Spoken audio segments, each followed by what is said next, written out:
That's boy. That's a nice start. That's a good start. Welcome back to the Bourbon and BS podcast, everyone. This is episode 324. We are just absolutely honored to have Ryan Ponist back in the old garage here. Well, I'm as honored as you are. That's neat. Thank you. No, it's nice to have you back, man. I feel like it's been a while. It has. It has been a while. Hold on. Ambiance. Yeah. Boy. Got to spill it. Nice sport. Yeah. Got to get to the bottom of the that's BS got logo. Little handles, sort of. Uh-huh. Yeah, it's kind of nice. Mm-hmm. So, but do you guys pour like that, or like normally, or do you pour like this? I normally grab it by the handles. So like the way you first had it. What if those indents weren't there? I couldn't tell you. Could we just roll back the tape? Because it's not a square bottle, then I'd do it the way you had it because it's a little more narrow. So, but because it does feel nice though. The little divots are it's nice well thought out. Yeah, it's well thought out. Here's the bottle back for the old cork. It is episode 324. We've got Ryan Ponist back from Forged Cigar Company. Hello, everybody. Glad to be back. You are the special guest. Special guest. It's good to have you. It's an honor. It's nice to be here. I'll tell you what, it's also nice to be here. I'm going to start booking my podcast with you a year in advance. Mm-hmm.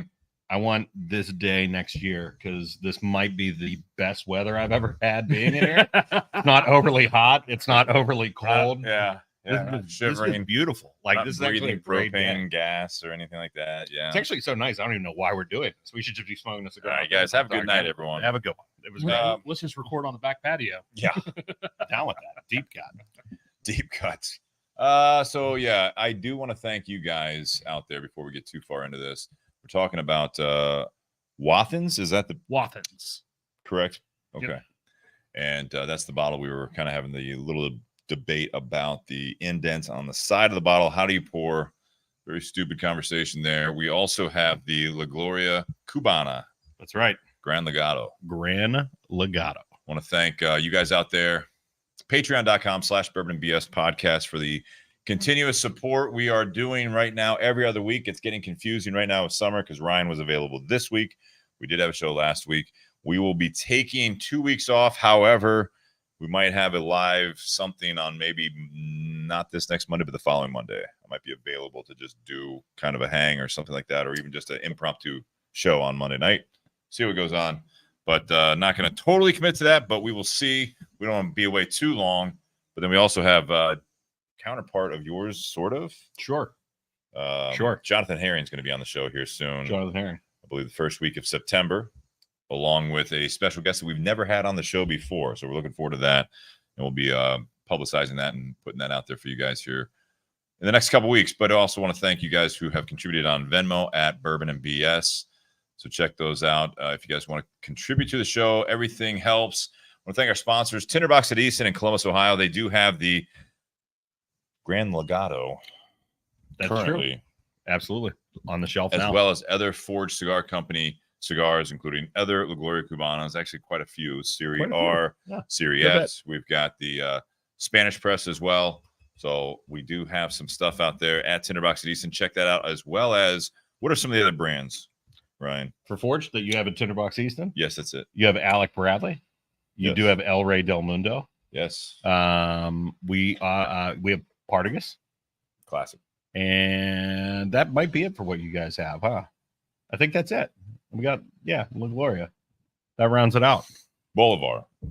You do have Bolivar, the new Bolivar Cofredia Oscuro. That is true. You do You do have that now. And are you Hoyo? No. Not Hoyo. No, not Hoyo. Which don't feel bad. You're the fourth person this week to well, you should be. I've actually gotten several orders for it this week. It's not me. Doesn't help you out, but you're helping out your team I'll player. help them out. That's right. We also want to thank our other sponsor here, Altadis USA. They have normally the second cigar. May not need a second cigar. I don't think we're going to need it tonight. This is a big cigar. It's a big cigar. Nate's already gotten into. So we'll 7 talk about and a quarter cigar by 63. 63. 63. The show ends when Steve's done with the cigar. Also want to thank BS Cigar Company. The gold and silver are available. We just got a new we do make gold batch. The gold does come through you by way of other avenues, kind of. But yes, you do. And the silver comes from Espinosa. The silvers just came back Great in. cigar as well. Yes, both are very good. The gold is made by Plasencia. The silver is made by Espinosa. So check those out as well. And I do want to point out, you can get some swag, buyjack.com/bourbonandbs. I've got what we call a 2020 shirt. It says, when the world hands you some BS, light it up. Nate's got the podcast shirt. Pour one more, light up another. We'll figure this out together. And Ryan just looks handsome in a nice polo. It's a nice polo. Not on buyjack.com No, not at all. /bourbonandbs. You can't buy this. This is 101. I don't think that's 101. That's what they told me at the store. They said, what size are you? This is a 101. It's a 101. Yeah. I Perfect. got some real estate on the moon I need to sell to you. If you guys have any I'm down. questions, ask it on the feed. We're on Facebook Live right now, also YouTube, but I would suggest you guys check us out on Facebook Live. Like I said, not every Wednesday any longer, but when we do go live, it helps out if you guys have your notifications set up on the Bourbon and BS podcast page. Also, check out Bourbon and BS community page. That's a great group page that you can get a lot of notifications as well and good conversation when we're not on the air. And tonight we're going to be looking to you guys in the audience for the topic for part 2. See what happens. I got faith in you guys, so throw those out there on the page. We got Tim out there. We got Ryan Newman. We got Freddie Burt out there. So you guys, we're looking at you guys. Share, like, comment, review, all that stuff. Let us know what you think of the podcast and share the show. Let's get into this. La Gloria Cubana Gran Legado. You guys are lit up. I'm going to light up here. Light it up. Light it up, It's, baby. We're lit. It's basically like launching a rocket down in Cape Canaveral. There's a lot of steps to this. Mm-hmm. It helps if you have fuel. You can launch a rocket without fuel. You're doing all right though. So yeah, it's You guys can talk while I light. 7 1/4 by 10. I was just getting into it. It is a very interesting size cigar, a very interesting shape cigar. It's 7 1/4 by 63. That is your Vitola measurements. It is a figurado. I personally do not smoke a lot of stuff 60 or above. I will. I mean, like the 770 stuff, I really don't smoke at all. 660, rarely do I smoke it, but I do smoke it from time to time. So this isn't something I would normally smoke. The figurado obviously helps out, having that tapered cap. That definitely helps and makes it a little less awkward if you're not used to smoking a large cigar. That's for sure. That is for sure. Very beautiful cigar, well constructed. This is the 3rd time I've now smoked one of these. That should say something right there, because like I said, this is not something I would normally smoke. And the big thing is when you smoke this cigar, because I do believe the craftsmanship is there. Obviously, it is a bigger cigar as well. This takes some time to smoke, so it's nice that I have an opportunity to sit here in your garage on a beautiful day and drink bourbon that I probably don't like because I don't like bourbon. Right. So some things haven't changed since last some time things you've been haven't here. changed. It's Some good. things have not changed, but Good it's sport. nice to have the time to smoke this cigar right now. So I'm actually very much looking forward to it. I am waiting, and I don't know if it's just mine, but with this figurado, so the peak of the gauge is going to be a 63, which it looks like a lot of it. It's not very tapered throughout, right? This isn't going It's just the dramatic just the foot here. and head. I think. Sometimes you got to figure out, if you guys aren't familiar, where Yeah. it will be kind of Like you leave a V. Yeah, I mean, so it'll start tapered and then it'll kind of go out and then kind of slowly taper back in all the way to a point. There's a lot of different ways. Figurado is basically, it's not a round cap It with looks a flat. less missile and more torpedo. Like think- in actual military terms, it looks less missile, more torpedo. Yeah. Yeah, it's Like having that rounded. but I'm waiting for it to get to about here, Sure. so it'll open up, I think, a little bit. When I lit it, sometimes what you'll have is that the tip of it, when it's tapered in like that, especially with a It is cigar gonna this restrict. size, but yeah, it'll restrict the airflow, and it has to get to that kind of bigger ring gauge to open up. That are you guys easy draws? Yeah. So I think Nate did the not torpedo, V-cut? the V cut on it. So I think that helps. I did a Cuban cut on mine. I got the duck where bill. you go at it at the angle there. I don't know if you can see that at home. That's something I like to do with a lot of figurados and Solomons and torpedoes. I think that opens up your ability to pull a little bit more through. But I'm getting to that point where we're about to be full bore on this rather than, working on that tapered tip. I don't want people to get frustrated when they light up a figurado, whether it's the first time, whether it's a new cigar they're trying, but you have it, like they light it up and like, man, this thing's plugged, and they get frustrated right away. You got to let it open up a little bit. Yeah. That's just the physics of the design of that shape. This has got a lot of labels going on here too. We got a lot of labels. It's a beautiful box. We don't have a box here with us. We don't have a box here. The box is great. Box of 10, is that right? Box of 10. Yep. So you guys have done some great packaging on some of these more limited releases over the last year or two. You had the Partagas de Bronze. You had the Gloria Cubana, another one of the Glorias, the 8th Street. Just really kind of up the packaging. I think you're taking a cue out of, for those that are familiar with some of the other STG products like the Cohiba M. Sure. That was a very unique box. The Partagas de Bronze, that really reminded me of that. This one, we got a picture in front of us. I'm just going to point it here.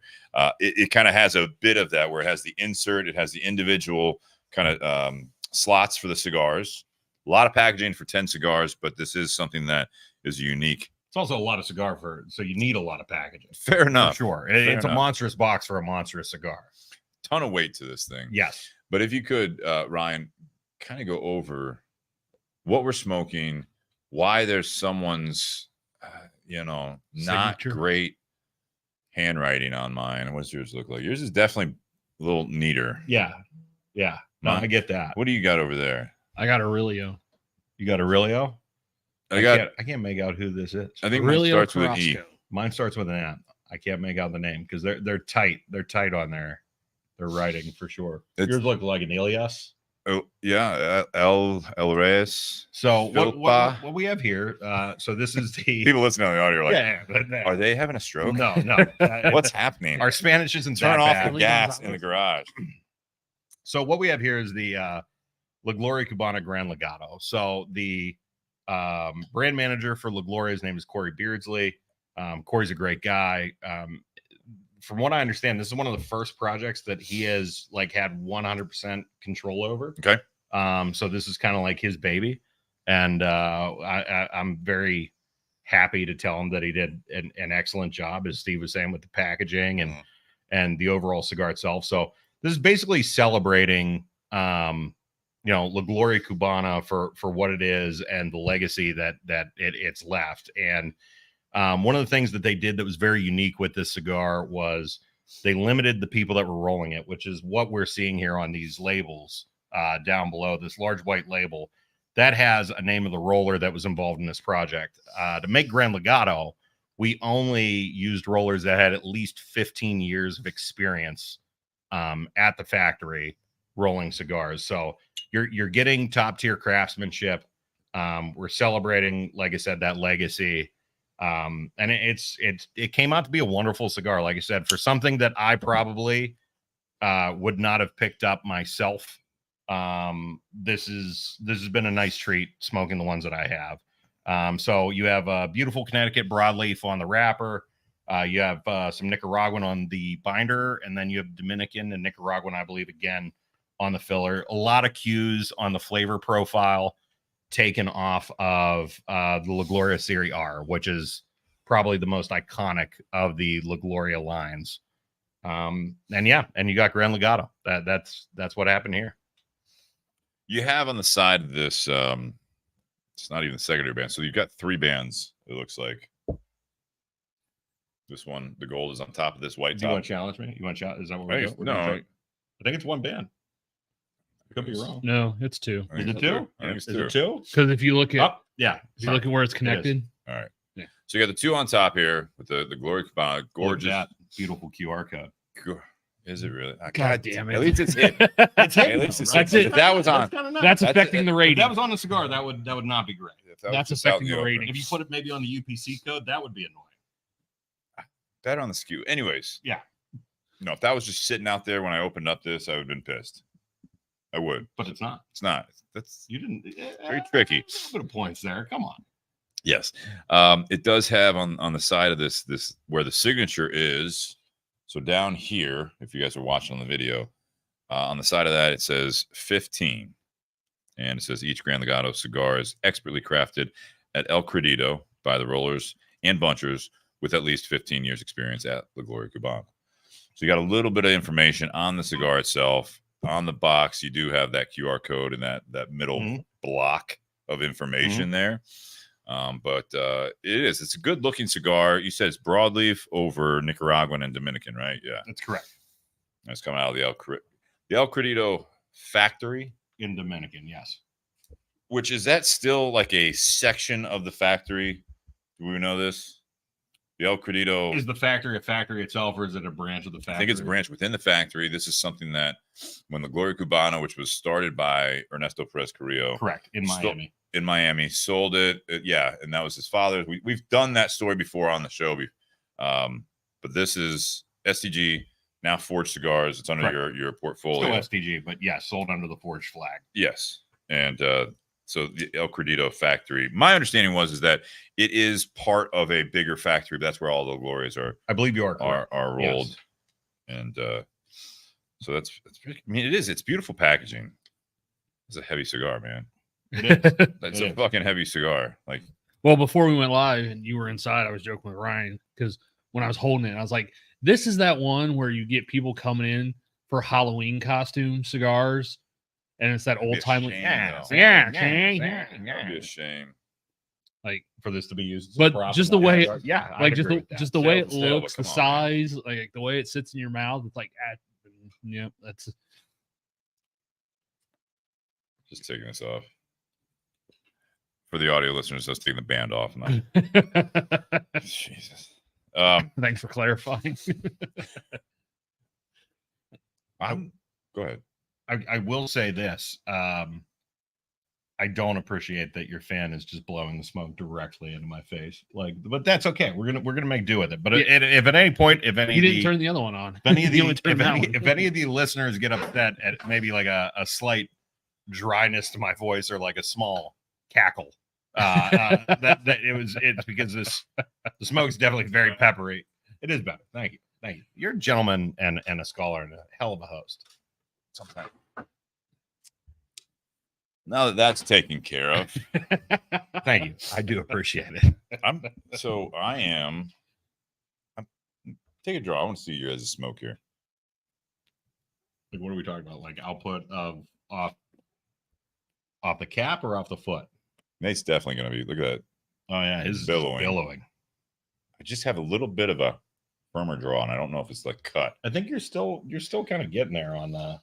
You think? Yeah, just a little bit. Right. Give it just a tiny little bit more. Well, between the three of us, I think his has got the shallowest cut. Yes, I would agree with that. Which it's coming through the top. Oh yeah, see that, but it is still. Yeah, I'm curious. I don't want to. Well, again, like I would relate, and the funny thing is, like whenever Alec Raleigh was acquired by STG, there was a lot of parallels drawn between Siriar and Black Market. And just where it sits, where it sits in the company on performance and the kind of cigar it is and why people like it. Right. And I do think like we've commented a lot about that weight, and we've also talked a little bit about the time that it takes to smoke the cigar. And again, like that is one of those things that people are, especially for your price point. A lot of people are big on the fact that it's a lot of cigar for that price point. Oh, yeah. And I think that slow burn that you're going to get because, this is a very dense cigar. I mean, like Steve was saying, the weight on this is it's pretty substantial. So I do think you are going to have a little bit of. Use the cigar to do curls. You could, absolutely. I do think that when you're smoking it, you may get an experience where it might not be as loose of a draw as you would a lot of other cigars, but at the end of the day, I also don't think like your cheeks or anything are going to go sore trying to suck on the thing either. But let's talk about that though. With the cut, we had different cuts. V cut you call Cuban cut, which is like a angled straight cut. Correct. Basically. I try to do about as straight as possible on mine.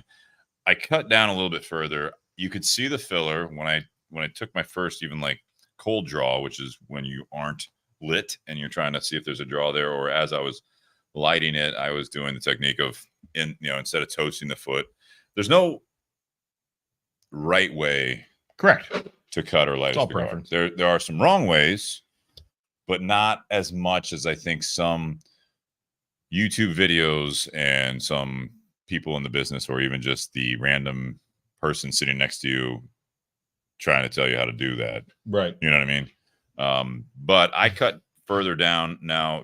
If you guys see, I barely stayed above this cap, right? Yeah, you did do that pretty close. But I had to, and I have a better draw now, which is going to make the smoking experience for me, I think, much, much better as we get through this, because I could already tell as I was, because I'm also, when I'm smoking, I do, I don't bite down real hard, but like what you're doing, you kind of put a little pressure with the 100%. teeth, and with the figurado, I think if you could actually kind of compress that a little bit more on like the way yours is still a little bit angled. You're not, I mean, it's still doing fine. I'm just kind of trying to make a point for people that haven't smoked many figurados or are new to smoking cigars that may happen to catch this show. I was thinking about it today, actually, because there are those informative videos out there on how to cut a cigar, and people have done that on like YouTube channels and then Facebook pages and stuff like that. And I always go back to the company, and I won't mention it, but it's like a 8-minute process to light a cigar. If you've seen that video, right?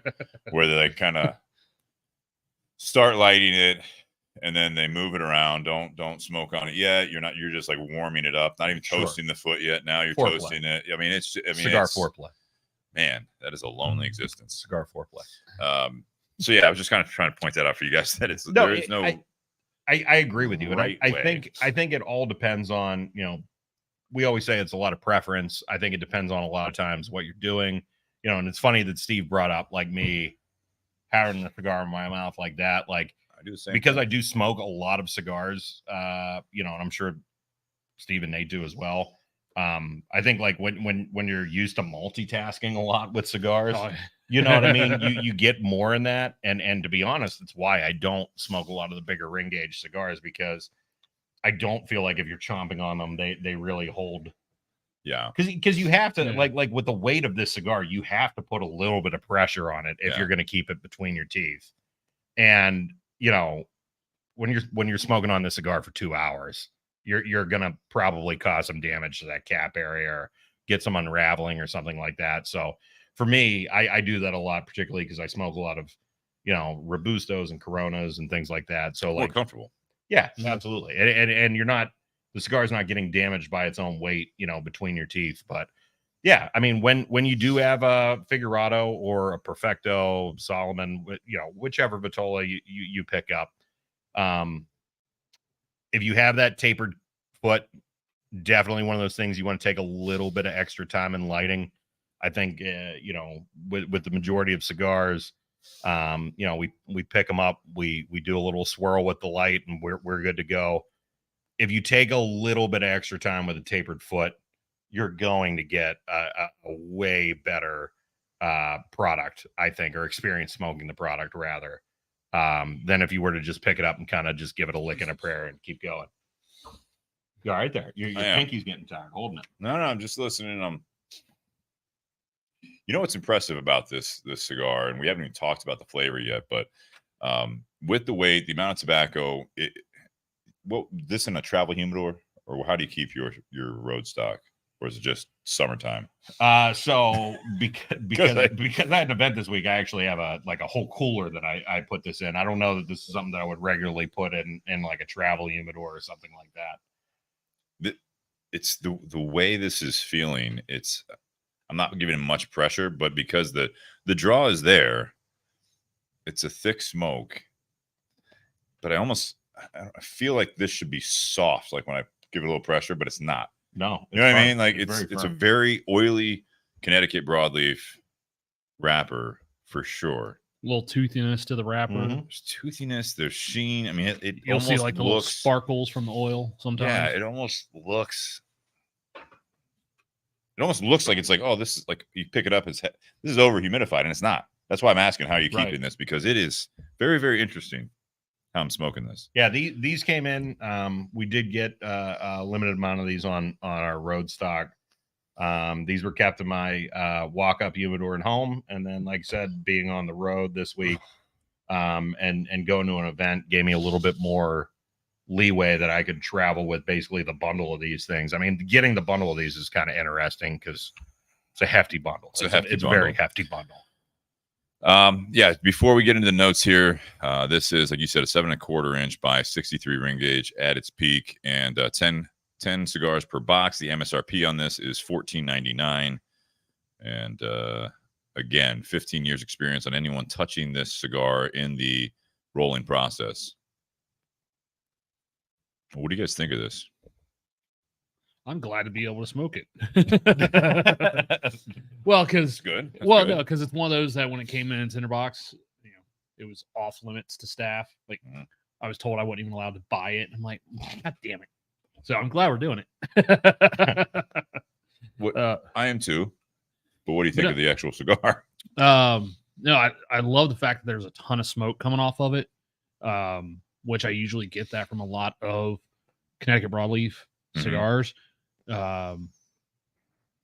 It doesn't have kind of that tongue bite that sometimes you get from that wrapper, but this one doesn't for me. It's got a lot of spice through the retro. As Steve sneezes. Yeah. Oh yeah, I've been getting that. When and I smoked in my mouth. I don't know that the fan would have normally had bothered me, but like I said, because it was a spicier, like kind of like smoke and everything. Like there was a heavy pepper to it, and that's why I was like, oh boy, like kind of getting you in the back of the throat, like with the smoke blowing back at you. But it's not even a ton of pepper for me. It's more of a spice. It is a it's got some spice on the palate, but then also through the nose. Like, yeah, definitely more of a spice to me. That spice kind of leaves a little tingle on your tongue after a little while. It does. It's interesting you bring that up because I'm thinking the exact same thing. You've got, I think, some of your typical. I'm trying to think. It's like a medium roast coffee. It's not necessarily that dark bitterness of like a dark roast. And you guys are, I know Nate especially is a bigger coffee expert than I am, but it reminds me of a like a medium roast coffee that would have a like kind of a note, not necessarily a fruit note, but it's got this like kind of sweet spice to it that I'm trying to place the flavor. I don't know what you guys are getting, or if I'm just being ridiculous here. So okay, let me take a look. I'll take go for it. Take a taste. Take a taste. Mm-hmm. It's really kind of calm part one here. It's such a nice evening. Hopefully you aren't driving while you're listening to this. Yeah. Kind of like a dozing off here. Imagine you're on a cloud. No. I need to take a sip of whiskey at this point. No, it's almost like a wake up a little bit. Like a candied ginger. Yeah. Yeah, because like that, for sure. Yeah, because looks like a horseradish, that kind of spice to it. Yeah. That's kind of an interesting way of putting it. Especially with the ginger. Just feels like you're eating everything on the sushi plate but the sushi. See that, yeah. It's a great cigar. The construction, we already said, this is a fantastic cigar as far as construction. The appearance of it, the weight, obviously. It takes some effort to smoke, though. Yeah. My draw has never really opened up the way I thought it might, but it is a very densely packed cigar, so it makes sense. It's not that it's not smoking. It's not that I have to keep relighting. It's not that I don't get any smoke, but it's not quite what I expected. Do you feel like you have to work really hard to get it to draw, or just it's just a stiffer draw? Takes a couple puffs between draws, if you will. Sure. To kind of get that fired back up. And it could be just the length of it and the thickness of it. I mean, trying to pull that much smoke through. Well, just the airflow. Yeah. The airflow of it. Because it is densely packed. I mean, you look at the end of there. I don't know. Let me see the end of that. Yours there, right? Yours is a little more opened up right down the middle. Yours is pretty dense there, Nate. Yeah. Yeah, this is When I think like also we're in that period when that's the one thing about like when you do a podcast and you're obviously trying to make content on the podcast. So we're talking about the cigar lot, and while you're talking about the cigar lot, we're also just constantly just chiefing on this thing. Like, Yep. oh, what do you think? Oh, you know, so like, don't do that part. right. We're not going to do that part. But at the end of the day, How's that sound effect go? let me get both yours. No. So, I do think that there's always that. I think that complicates a little bit about the detail process of like drawing up, like, hey, this is how the cigar. This is the notes I'm getting out of it. This is the draw and everything like that, because we are trying to like get into it right away. And like, you know, of course, you're not going to light up a cigar and like on the first puff be able to tell you everything about that cigar. Yeah. So I think like we really try to get into it sometimes on the show, and this is a great example because it's magnified by being such a monstrous cigar that you know, we're really trying to get you guys the hot take on the cigar. And you know, like I said, we're just doing a lot of drawing on it. How's it been selling? Have you guys, I mean, this is a limited edition. They're done very well. Yeah. Limited edition La Gloria Cubana. We just started shipping it 2 or 3 weeks ago. Nearly every account that I've had this go into has placed at least one reorder. So, I mean, I have a lot of shops where they've been pulling on them 3 boxes at a time for multiple reorders. So it's been going really well. You know, I think the biggest thing with it is just when you come in, if you're not a person that particularly likes a big cigar, you would probably think this is not for you, but it might be. I mean, it very much might be, you know. Price point's there, right? I mean, this is the same value propositions there. This is real close to the price of a CR number 7, which is a large La Gloria Cubana. I don't know what, it's a 7-inch, I believe, right? Yeah. 7x60. Yeah, because the 8's going to be a 7x70. Yeah. So you got 7x60. So it's very close to that. And it smokes a lot like, I think, as far as the construction, what we're talking about, it is a little bit stiffer draw. I have a theory that this is going to open up, at least mine is. I can feel the heat kind of building up about right where my fingers are. So I think there's something coming where this cone, which is a great, again, the construction is great when you have that cone there. But I think that's going to, I have a theory that this is going to fall off about right here. And it'll be like this open up experience for me. Sure. I can see that. Which again, that's pure commentary, not as much opinion or anything there. Just the way it's smoking. But yeah, this is something, if you guys like La Gloria Cubana Serie R, absolutely try this out, I'd say. The broadleaf Maduro wrapper. I'm a big broadleaf fan. I do like the way this is smoking with the combination of the Nicaraguan filler and binder. Broadleaf is just, it's got to be a big leaf for this size of a cigar, honestly. Absolutely. A hardy leaf even. And a hardy leaf to hold that together.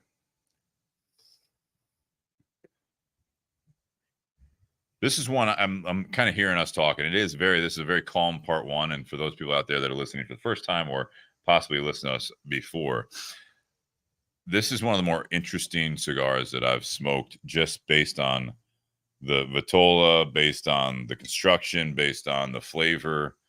So for those that are looking for a really upbeat conversation, sorry about that, but I'm actually really kind of just thinking about this. Something about just listening to the Columbus cicadas out there with a not swelteringly hot night in the garage with the boys.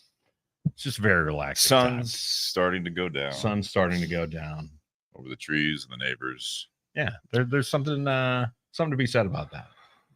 But I agree with you. It is a very interesting cigar, and I think like even, you know, when I have to call an account and we're talking and, you know, and they're like, hey, anything new coming out? This is one of those cigars, like as you're describing it, like you could tell they're getting more and more confused the more you talk, because they're like, so wait a minute, it's how big? And it's like, well, it's 7 1/4 by 63. And it's like, that's a big cigar. And I'm like, yeah. And it's a figurado. And they're like, what? Like, you know, like there's a lot to this that is, I think, intriguing. And when you see it on the shelf, it's a giant box filled with giant cigars. And, but I mean, like I said, it might be something out of your comfort zone. And if you're open to a full bodied cigar, that has some great flavor to it, and you appreciate cigar smoking in general. I do think this is a cigar to maybe get out of your comfort zone with a little bit, and I think it's a great excuse to find 3 hours of time to do nothing but smoke a cigar. So, Start a podcast, start a podcast. whatever. It's a good whatever you wanna poker do. night. It's a good poker night cigar. Very good poker cigar. Yeah. I unloaded this shipment and hadn't seen the sheer size of the boxes, and I was quite annoyed with the size of the real estate that this box takes up. It's not an easy one to find room in a humidor, even not like ours is not a walk-in humidor. And I'm like unloading all this stuff, and we were the storage in our humidor, and at Tinder Box, it's not a walk-in, but we have a floor to ceiling shelves on the one wall, and then above what you see there. So a lot of storage. There really is. We maximize that. I opened this up and I'm like, what the fuck am I supposed to do with these? Like, Jesus Christ, these things and I didn't even, you had talked to Brian about this. I like a few days prior, because it shipped pretty quick. But I opened up this box. I'm like, what the fuck is this thing? Like, this is huge.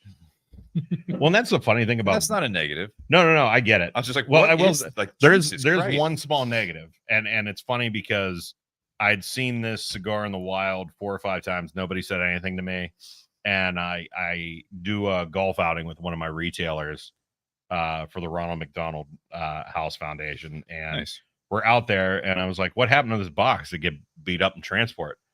And he was like, well, you have these tiny little hinges on this giant lid. And he's You like, really do. it doesn't really. He goes, load I opened it up. Those are not load bearing hinges. Right. So we need like those piano hinges, So, like on a humidor. there's definitely These just those regular push-in ones. if they decide to do a re-release of this, and I would think they would, because I think it's been a great project and it's been met with a lot of positive feedback. We probably will have to put larger hinges on that giant lid. Maybe a third. Maybe even a third. Maybe Just that a would be third. enough. Maybe that would be you know, enough. like, Just a little if third. you already one. have the order in on those hinges. I think if we're going to use people with 15 years of experience, 15 hinges. Just put 15 hinges on the box to commemorate that. Just some of the hinges. What were you huffing? No, Okay. It's ragweed, dude. Okay. All right. Fair enough. 15 hinges. or get some of those Placencia hinges that are screw-ins. Something. I mean, I think we should have a team of men hoist it with a pulley Team of- system or something like that, just to unearth it like King Tut's tomb. Like the pulley system. Yeah, the pulley system would be a great. Yeah. I don't know that we would provide the people to do that though. That might be on the shop. That's gonna be tough. Not everyone's got the big staff. Not everybody's got the big staff like they do at Tinder Box Easton. Nate, what are we drinking tonight? Nice transition. I'm just gonna shoot it over to you, Nate. So this is Wathen's single barrel. Okay. So obviously single barrel product. I think I spelled that wrong, actually. Yes, you did. There's Wathens. Well, so it's funny. Wathen, right? Yeah. Yes, it's Yeah, I'm not gonna Ian. go correct. However, Wathen with 2 A's was also one of the descendants of this family. So they got it wrong. I'm right. No, That's what I heard. they have 2 people in the Did you hear family. that? There are 2 people in the family tree named Wathen, It's like the size Yeah. of the microphone. and one's with an A at the end, and the other's with an E. Okay. Okay. My apologies for for having that wrong on the screen there. If only we had a full-time producer. Don't get those confused. Are you going to put the cigar in the microphone holder? Yeah. I can see this coming here. Hold on. You're going to burn. I'm gonna do it quickly. No, just can you go from the top? No. Oh, there we go. Yeah, there we go. That's a hell of a cigar holder. No, this. It's not gonna work. I don't think it's going to work. It's not gonna work. I There's think no you're gonna- practicality. Honestly, I think you're going to get confused at some point. I thought it was gonna get funnier at some point, but it didn't. Yeah, You have to- there's some You have to potential put it there. up on the boxes. Yeah, That's So fine. it'd still be a You terrible don't need look. to do that. No. that would be better. Yeah. The whiskey, Nate. Back to you. So the family's got a long history of distilling whiskey. Started in 1800. They owned and sold several distilleries throughout their family history. At one point, they owned the Green River Distillery in Owensboro. Really? Yeah. They originally were Interesting. founded in Washington, Kentucky, and then at one point bought a distillery in Owensboro because of its proximity to the Ohio River. That was like early 1900. The distillery they were in did not last through Prohibition. It was shut down. And then just through the generations, they would sell and then they would buy another distillery and just keep going. It's interesting that's the business model there. Right. So if you look on the top of the label, it says Charles Medley Distillery. Correct. So Charles was born about 1941 and was actually just put into the Bourbon Hall of Fame in 2019. That's a thing. Yes, there is. Learned that today. Me too. But yeah, he was at several distilleries like over the years when it would get bought out. Like part of the negotiation was he would stay on and as the master distiller. Now, if you look on it, so at the bottom of it, so on the back label, you have Wathen single barrel Kentucky straight bourbon whiskey distilled in Kentucky, and then down underneath the barcode, bottled by Charles Medley Distillery, Fairfield, California. What the fuck is going on with this thing? So that it's actually funny because like before we started the podcast, I was examining the bottle, and that was the one thing that really stuck out to me where I was like, I'm missing something here. So they know. I think it's you. Longer. So basically, they no longer have a distillery, but they do all the bottling, marketing, and distribution for it out of California. But they still use the same mash bill that they'd always used for this product. It's just being sourced from Kentucky. Very confusing. And then if you look, well, and that's what I was reading, before we got started, like all kind of the history of the family and stuff like that. Like, yeah, you looked confused, and now I know why. Because if you look underneath the Charles Medley Distillery, so right underneath that, you've got not genuine without this signature, and then the signature is like two things down. I did find that interesting. I'm like, what signature are you talking about? And then you're like, oh, it's below that, the other crest. We've got two crests going on here. A lot of crests. Yeah, usually one is gonna. So suffice. I assume, what's that? Usually one will suffice. I think the one is for the Charles Medley Distillery. I think the next one would be, it's got a W and an M. You look at, is it Matthew Medley as the signature? Yeah, dude, this is it's interesting. I like this though. I'm sipping on it. Like the flavor's good. This is a very confusing package. Maybe I'm just stupid, but I think you think I'm stupid? No, not at all. I mean, because like I said, when we started before we started the show, I was looking at it myself because I do like the packaging. And the one thing that just caught my eye when Nate had the bottle is like, I don't know how they line this up that well that like when you open this up, that orange is on the cork top and the white is on the bottle. But that's a really nice little detail that they did a great job with. I mean, I think it's very simple. I like the little Legend of Zelda logos that they used for the. It very much is, right? That's kind of cool. Yeah. But yeah, like I said, when I was on the back, that's when I really started to have a lot of questions with the Charles Medley Distillery, Fairfield, California. That was the part that was kind of strange to me. And I like the flavor, which, like I said, I'm not a huge bourbon whiskey fan. But one thing I will say that's kind of interesting, talking about, in the sake of part one, the drink and the cigar, because I'm not a big bourbon whiskey guy. I really didn't get into this as early as you guys did. And I was just smoking the cigar for a period of time. And I will say, what was kind of interesting was the first sip I took, and I took a draw on the cigar. I'm like, I could see where he was getting that ginger note, like very clear now. Like there's something about that combo that I think that like ginger, wasabi, like or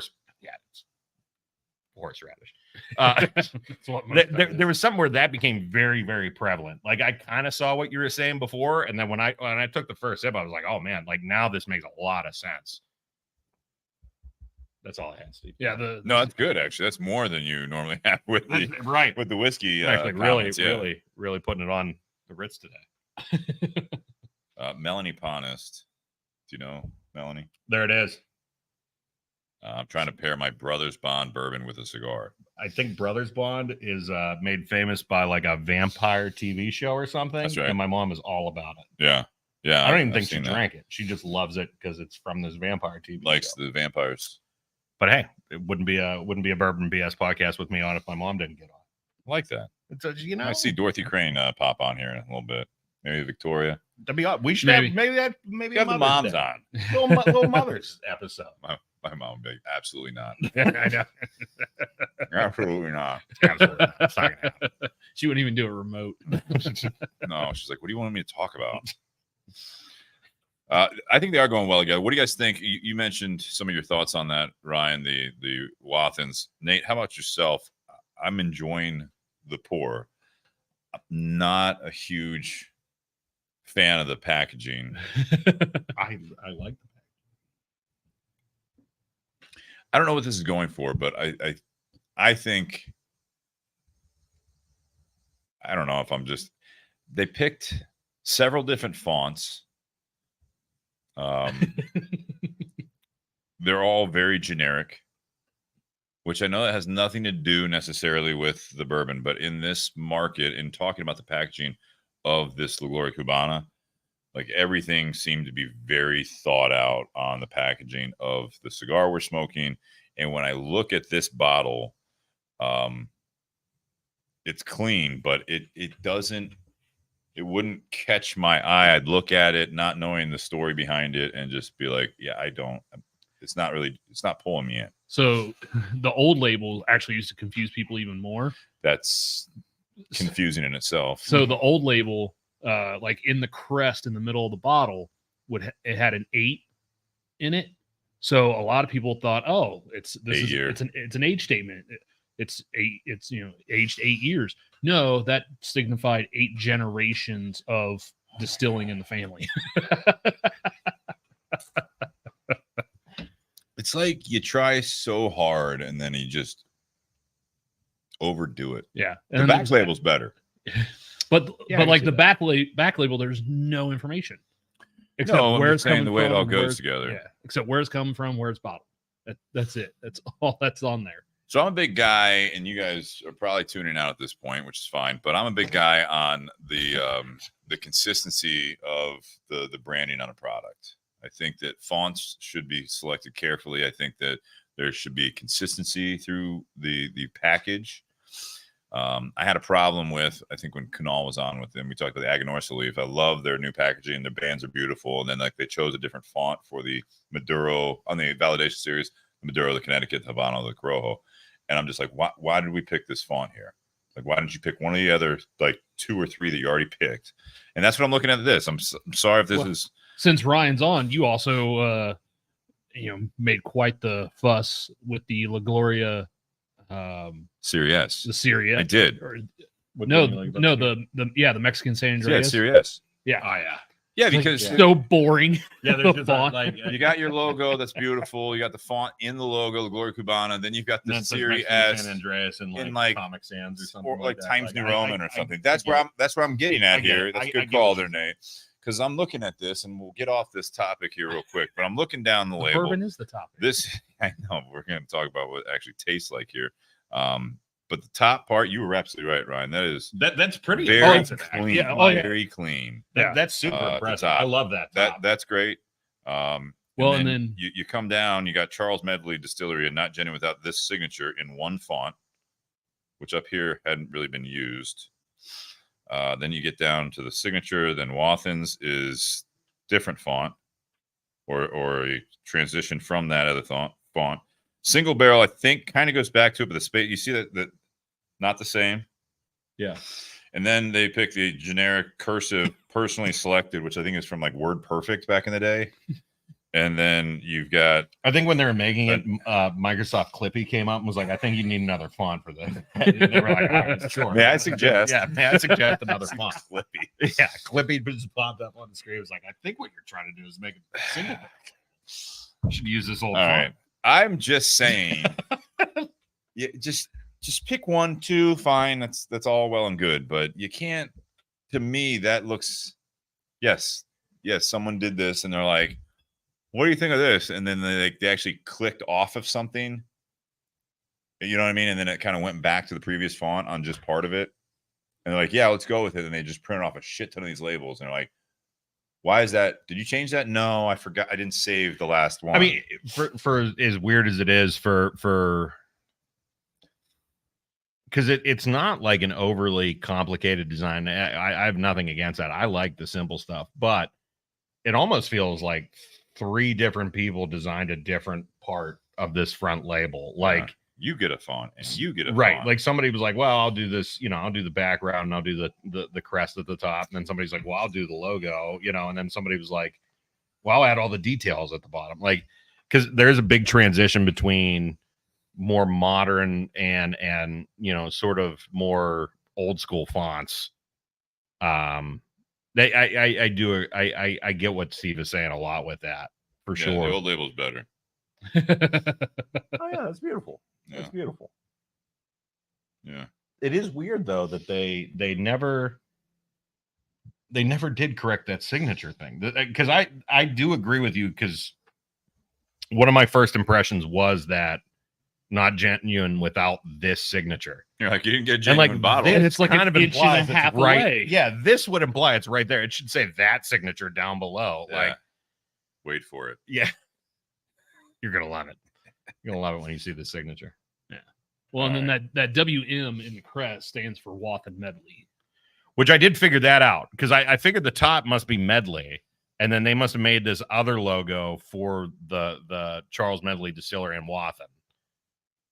Because I'd be willing to bet that that's just Charles Medley Distillery's logo right there in the orange. Yeah. So a little confusing in that regard. I will say that. That top is very impressive, though. I'm a very big fan of it. I agree with you on the top. It's a nice neck to cork label. I mean, it's precision. There's no orange on the bottom. There's no cream on the Laser. top. Laser sharpness. Like they really, whoever did that, they could put some pants on some cigars. Well done, right Nate, now. for doing that. Also, you cracked that, right? So well, and then the other thing, good technique. Putting this on the shelf, the first time I ever put this on the shelf was a little tricky, because it does have a little plastic cover over the label, and it has these, the perforations where you can just rip it off. Sure. However, when it's in the box, typically, we're grabbing it by the neck. This thing slides. I mean, it just slides right off. I mean, the first time I grabbed it by here. California, man. It's just slid right off. It's California, right? That's So what it's got to be a bottled. little careful with that. Let's talk about the whiskey though, like the actual. You want to take a guess at the mash on this? Ooh. It's at least 51% corn, I think. And to answer Lou's question, because I said this is distilled in Kentucky and then it's bottled in California, and he asked, well, where's it doing the aging? Because it says Kentucky straight bourbon whiskey and there's not an age statement, that means it had to have aged at least 4 years in Kentucky. Gotcha. Can I get a little pour here? I'll go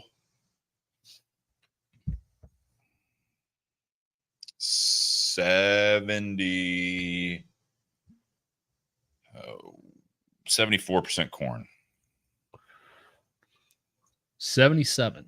Ooh, it's low. 77 corn, So impressive. 10 rye, Yeah. and 13% malted barley. More barley than I thought. I thought we'd have a little higher rye content. I've got a little spice on this with that corn sweetness, which could be part of the reason that, Ryan, when you were saying you went from the cigar for quite some time going to this, kind of brought out some of those notes back and forth a little bit, because I'm getting a little sweet and spice from both the cigar and the bourbon. Yeah, it's got some sweetness up front, but a lighter type of sweetness to it. Kind of vanilla, a little bit of a honey sweetness to it, but it's not that thick caramel or butterscotch note. I was about to say I get like a very like with you saying like a very light flavor to it. Like I would agree with that because like when I just had it in my mouth there, like the first impressions, I'm like, man, this is like a very, very, very watered down butterscotch.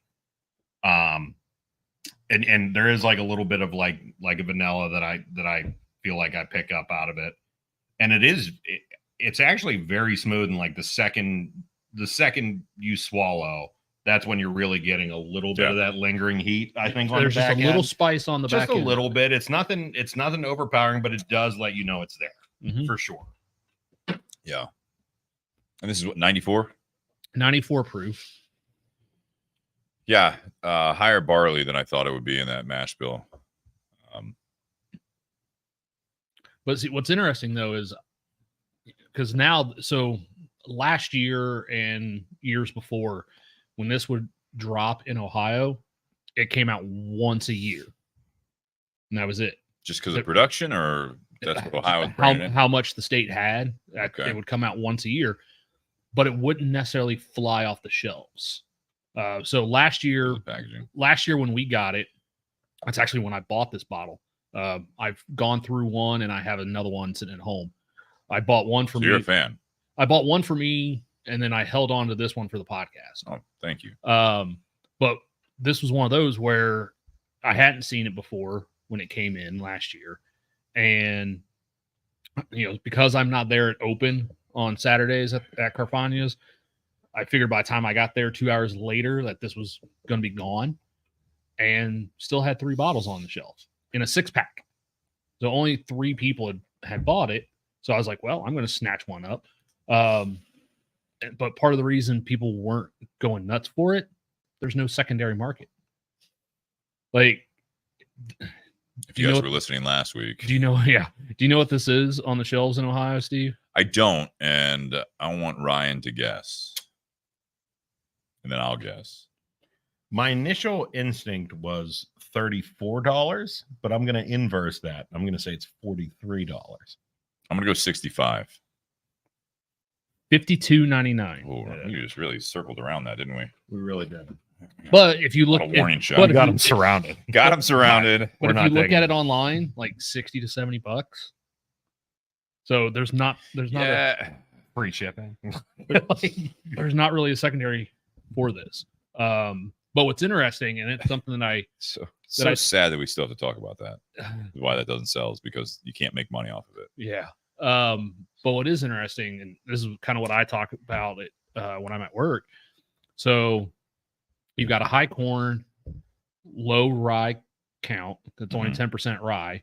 It's single barrel, 94 proof. Think of another product out there on the market that is in that, say, mid 70% corn, about a 12% rye, the rest barley. It's single barrel, 93 proof, and you can't ever fucking find it. Blends. Exactly. Yeah. Impressive. Interesting. So I sit there and I go, you know what? I mean, if you like it, try this. Like, because it's single barrel. It's almost the same Spicier proof. than Very. How great would it be if you found a bourbon that you just enjoyed and you didn't have to fight a neckbeard in a line at 3 p.m. on a Monday, and you could just buy it at the price that it's actually worth? Like that. What a life that would be. Well, what a world we would live in. That's what I try to do at work is, people that come in always hunting for stuff. I'm like, well, my suggestion is find something on the shelf that's similar, that you enjoy, that you can get all the time. Like, instead of sitting there, I don't know why I thought of the scene in Wayne's World. It's like, just get over it. Go out with somebody else. Go out with somebody else. Like, but yeah, just now go out, then try different shit. Yeah. Now in Ohio, this is no longer an allocated or limited item. Good. We can order this. People can buy multiple bottles of it. We probably sell a 6-pack a week. of this product. Nice. I mean, that's But it's one of fair with those. all the stuff out there. It's one of those where people aren't coming in looking for it. You have to put it in their hand. Sure. Ironically, yeah. The only reason that I think this would really gain a lot of momentum is because of what you're saying is the secondary. Me personally, not knowing about the story and then hearing the story now, and it's like they well, it's similar to a lot of the cigar industry. It's like we're smoking a brand that was bought out by someone else who's now back in the industry doing correct another brand. So I mean, that stuff happens, but the back and forth of buying distilleries and then selling distilleries and doing all this stuff, and then you get to this. I feel like it's just a confusing moment in the history of this 8 generations of these families is what I see. So I think I've seen this before, and you said it's $52.99. $52.99.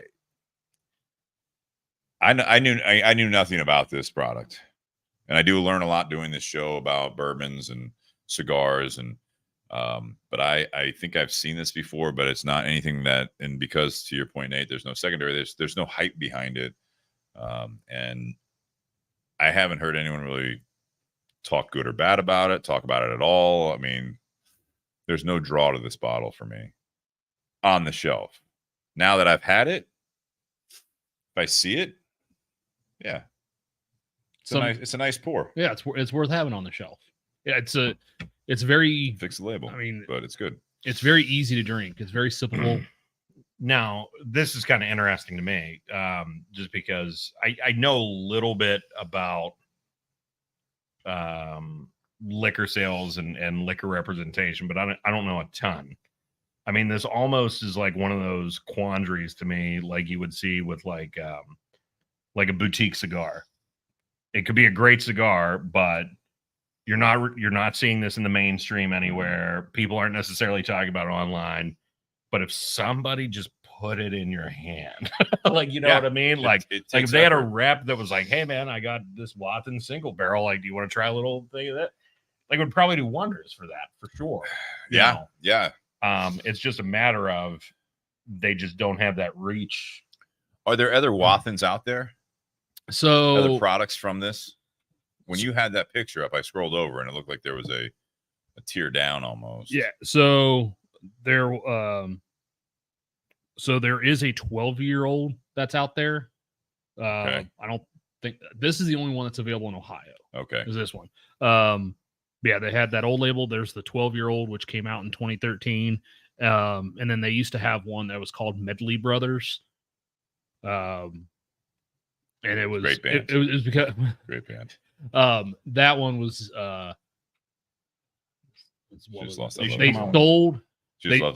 lost that love and feeling. They should come out with the Super Medley Brothers. And then a sequel. Yeah. And then a go-kart game. Mm-hmm. I like it.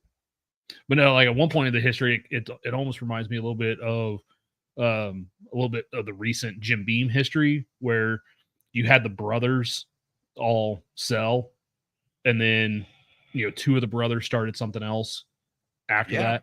So that's kind of what happened generations ago in the family. Is one of them sold, and then the 5 brothers were like, hey, let's go buy another distillery. Or yeah, I mean, that happens. Obviously, we said that in the cigar world, and the Gloria Cubana is a great example of that. You have Ernesto Perez Carrillo sold it, came over with the brand, I think, for however long he was with STG, and continued to grow the brand momentarily, and then broke off whenever the contract, to my understanding, was done, and started EPC. Yeah. There is a lot of similarities in the liquor business and the cigar business, and family roots. Sure, absolutely. Yeah. I mean, anything that you have a big history with, and it's something that's passed down, people to people, generation to generation, Yeah. I mean, I don't, like I said, we've talked about this time and time before. People are probably that have tuned into this podcast for as long as I've been doing it are probably tired of hearing me say things like, I don't like podcasts and I don't like bourbon. I am. But tired of that, yeah, you're tired of it. Right. But like, this was not the most painful one to drink. Like, that's up there for you. No, and I think I can't remember what we had last time I was on, but that I remember actually kind of enjoying too. This is definitely different from the last one. So I think the other one we had was a lot more.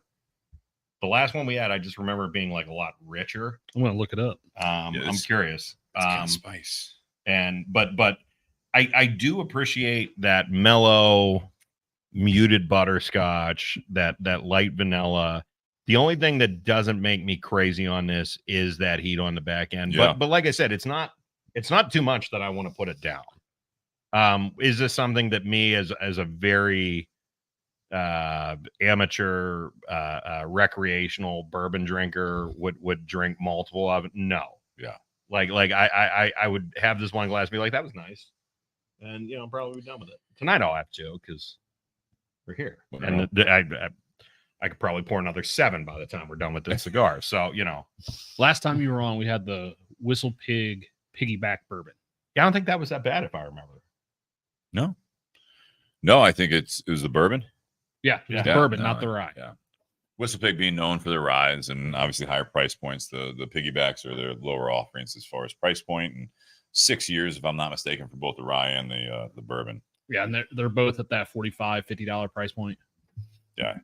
It's warm enough that heat on the end that and there's no wind at all. You said it's a nice night. I see perspiration, but I'm starting to sweat doing this combo. Yeah. I'd like to think it's just my metabolism overweight. kicking up. Yeah. So there's that.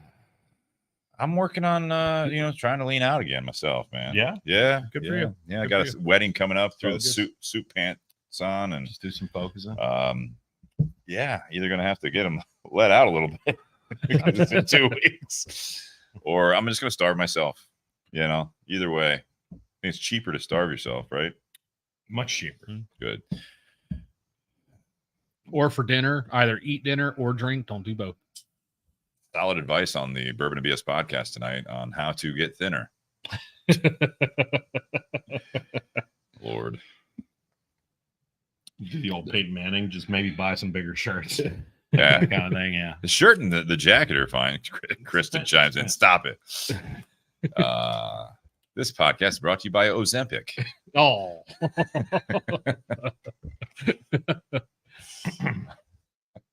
My bourbon intake has gone up and my waist has gone down. Thanks, Ozempic. I'm not even hungry. Man, am I thirsty. I think they're missing a market. They're doing fine, I think. Ozempic and all the others. Tonight we're burying bourbon and semaglutide. Let's do the rating here, the whiskey, the cigar, and the pairing. And Ryan, thank you for bringing this cigar. This is a treat. This is nice when you have the chance to do a limited edition cigar. We don't know how limited this is, or do we? 2,000 boxes, I believe. That's it. Does it say? It doesn't say on there. 2,000. I'm rather certain. I don't think it says on there. Down in the fine print, it says it's subject to change. Well, it's subject. Doesn't say. I'm pretty sure. Is it sold out, or do you still have we some? still have some. Okay. Like I said, we just started shipping 2 weeks ago. We just started selling about 3. 2,000 is not a lot of boxes. No, not a lot at all. So well, in 10 count, you're looking at 20,000 cigars. Yeah. That's it. Well, they ran out of fucking tobacco. Look at the size of this thing. That probably has more. We don't have enough wrapper leaf that big. They could have made 50,000, Robustos. Yeah, it's. I think I'm glad everything worked out. You asked me to be on the podcast, and the fact that, one, I had some limited amount of the cigar and car stock, and then the fact that Tinder Box at Easton is currently carrying it. That's kind of pretty much the trifecta right there. So, I was happy it worked out this way for sure. What do you think of the whiskey? So this is part of the podcast that we do the ratings. The whiskey is whiskey, cigar, and the pairing. The best is 10. So out of a 10 rating, you rate the whiskey, you rate the cigar, and then you rate the pairing. So what would you give the whiskey here? You asking me? Ryan Ponist, what would you give the whiskey here as a rating? Let me get a final official fresh call. taste. Welcome back, Tim Dodge, out there in the audience. He just commented. Give it like 7.5. Okay. For somebody that doesn't like bourbon, Right? I think no, that's you're pretty a good. true sport here. I think that's pretty good. What is your drink of choice? I like rum, scotch, and vodka. Those are pretty much my three mains. I actually thought about bringing some Havana Club for tonight, but I figured I'll save that for. Okay. Yeah. We'll do that on another. I say I got a few rums at home. I wish I'd have known. We'd All right. Hey, look. Next time we'll have to do it. could have brought a 12-year Foursquare. Yeah. So Great game, Foursquare. I'll do 7.5 on the bourbon. Okay. And how about the cigar? The Gloria Cubana Gran Legado. Like I said, again, another one a little out of my comfort zone. But overall, I really enjoy it. I'd probably give it 8.5. I'll give it 8.5. Okay. Why is it out of your comfort zone? Like I said, just typically this ring gauge I don't Size. normally smoke. And again, like, so I'm a very big proponent. I say I'm a mood smoker a lot of the time, and that is true, but like one big thing I can never talk enough about, and it's like a little rule of thumb I have, is like the two major sins that you can basically make in the cigar hobby is having too much cigar in too little time, or too little cigar in too much time. No, that's a fair point. So you know what I mean? like this is That's one of those questions I ask people when they're looking for a cigar. how much time do you have? How much time do you have? Absolutely. Like, because you want to enjoy it. And the one issue that I have with smoking, particularly because I do like Churchills, don't get me wrong. I love classical Churchills. You know, that 48 by 7, that to me is just money. But when you start getting into something like a 725 by 63, even if you like the cigar, even if I like the cigar, I do want something else at some point during that cigar. It's a lot. It's a lot. You know what I mean? So, but I do think, like, if you're going to take time for yourself, that this is something that, you know, much like I said with the bourbon, this is something that I would enjoy one of. It's not like I'm going to smoke this and then, even if I had the time, be like, I'm going to like another one of those, just because that it's a lot of the same thing. And for me, that's just not how I tend to operate. So that's why I stick to. You want some variety. Yeah, absolutely. I like a little bit of variety, but overall, the cigar maintains that flavor. It maintains the strength, which is two things that are very difficult to do in larger ring gauges that are longer cigars. And you know, the flavor profile does fit what I do enjoy, but you know, like I said, just strictly on the size and the time to smoke it. Yeah. Not normally something I would do. It's a lot of time. So, you know, when somebody looks at something like this in a shop and they say, how long does that take to smoke? I say, it's a football game. Like, yeah, it's a great investment if you want to buy one cigar for $15 and smoke the entire game. I mean, that's awesome. I mean, that is awesome. There's a time and a place for that, for sure. Yeah. I would agree with that. But yeah, ultimately not something, like I said, I would have probably picked up myself. But you know, like I said, I urge a lot of people out there, if this is maybe something a little out of your comfort zone, I would give it a go if you got 3 hours to kill. Absolutely. I don't think mine's going to last 3 hours. Yeah, you're going pretty good on that one. Yeah. What do you think of the pairing there, Ryan? The pairing I liked because, like I said, I thought I got a lot of that that ginger note that you were saying, going back and forth between it. I still am. I'd give the pairing an 8.5. I think they go well together. Nice. Nate, how are you? So on the bottle, I give the bottle 7.75, 7.75. I don't think they're, you know, like I said, it's at least 4 years. I think this is coming in like that 4 to 6 year, because there's not a whole. I mean, it's not a super dark whiskey compared to some. It's a little light in the flavor that you get. You know, it's not this really rich, robust flavor profile. Very smooth for what it is. And even though it's a 77% corn, it doesn't have that corn water taste to it that sometimes you get with those that are, you know, encroaching 80% on the mash. One of the, I'll say the big downside for this one is the note on the whiskey. Yeah. Like, you're the only one with the Glencairn as well. So when I smell this, it's just like all I get is ethanol. there's not a whole lot of aroma of It is other funny that you say food that. flavors and stuff like that on the nose. Because that was one of the first things I did, and like ethanol is definitely what it is. But like my first thought when I kind of smelled it, like at the beginning of the show, I was like, almost like chemically, you know what I mean? But yes, ethanol would definitely be exactly what that is. Yeah, you just pick up that alcohol, which is kind of weird for 94 proof. Like you would expect, there'd be Drinks some hotter too, I think. Yeah, Personally, you'd expect there to be like a little bit more going on and not ethanol be the driving note on the nose, because it's not like this is 100, 110, 120, anything like that. Even getting your nose in there and taking like a big inhale of it through the nose, you pick up heat. Like a lot of heat. Like cigar. But no, I think it's also I think it's a fair value for the bottle too. I mean, for what you're getting, single barrel, 94 proof, and like I said, they're sourcing that because they no longer have a distillery in the family name. So even though it says on Charles Medley Distillery, there's not a distillery. They're not distilling anything.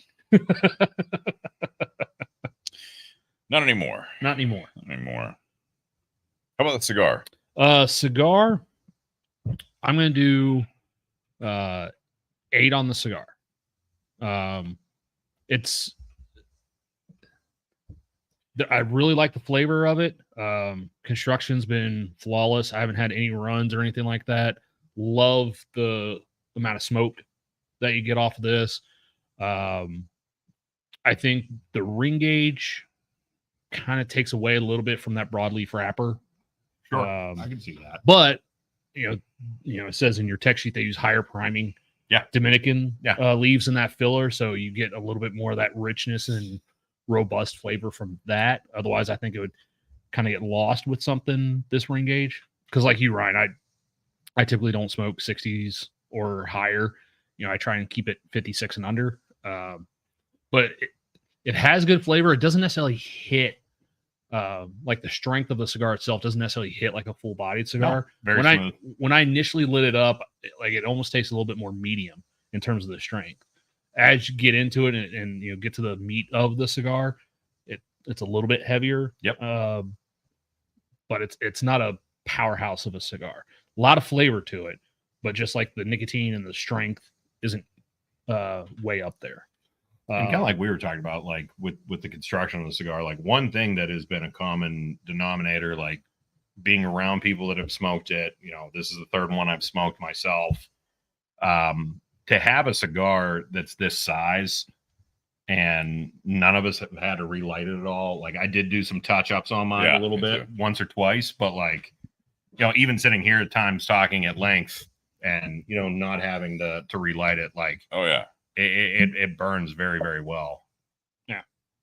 And then the pairing, I'm right there with Ryan on the pairing.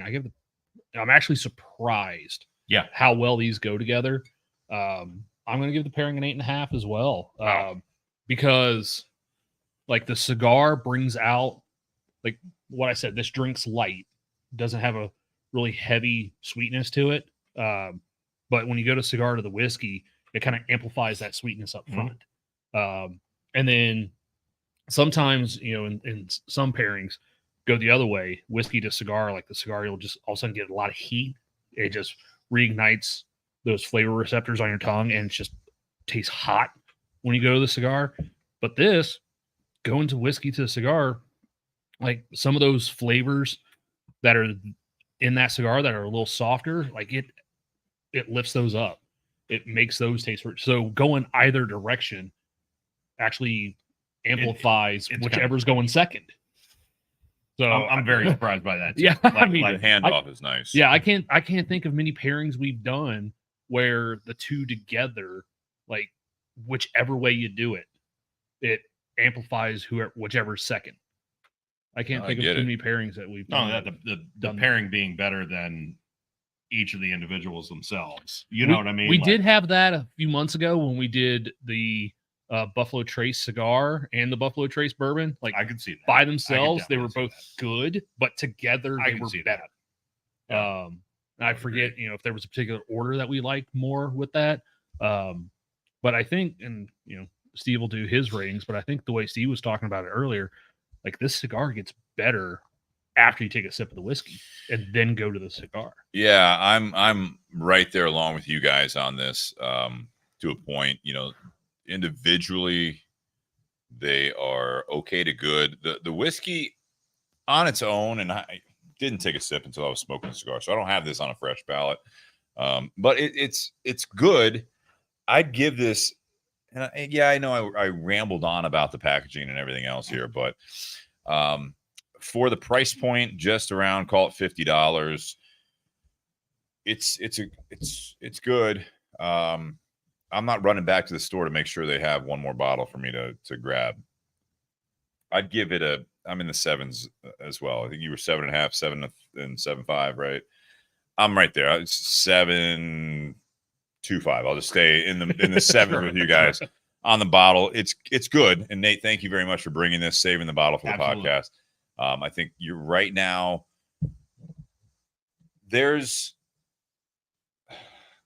With this bottle, there's a lot of things you want to like. There's a lot of things I'll speak for myself, not everyone else.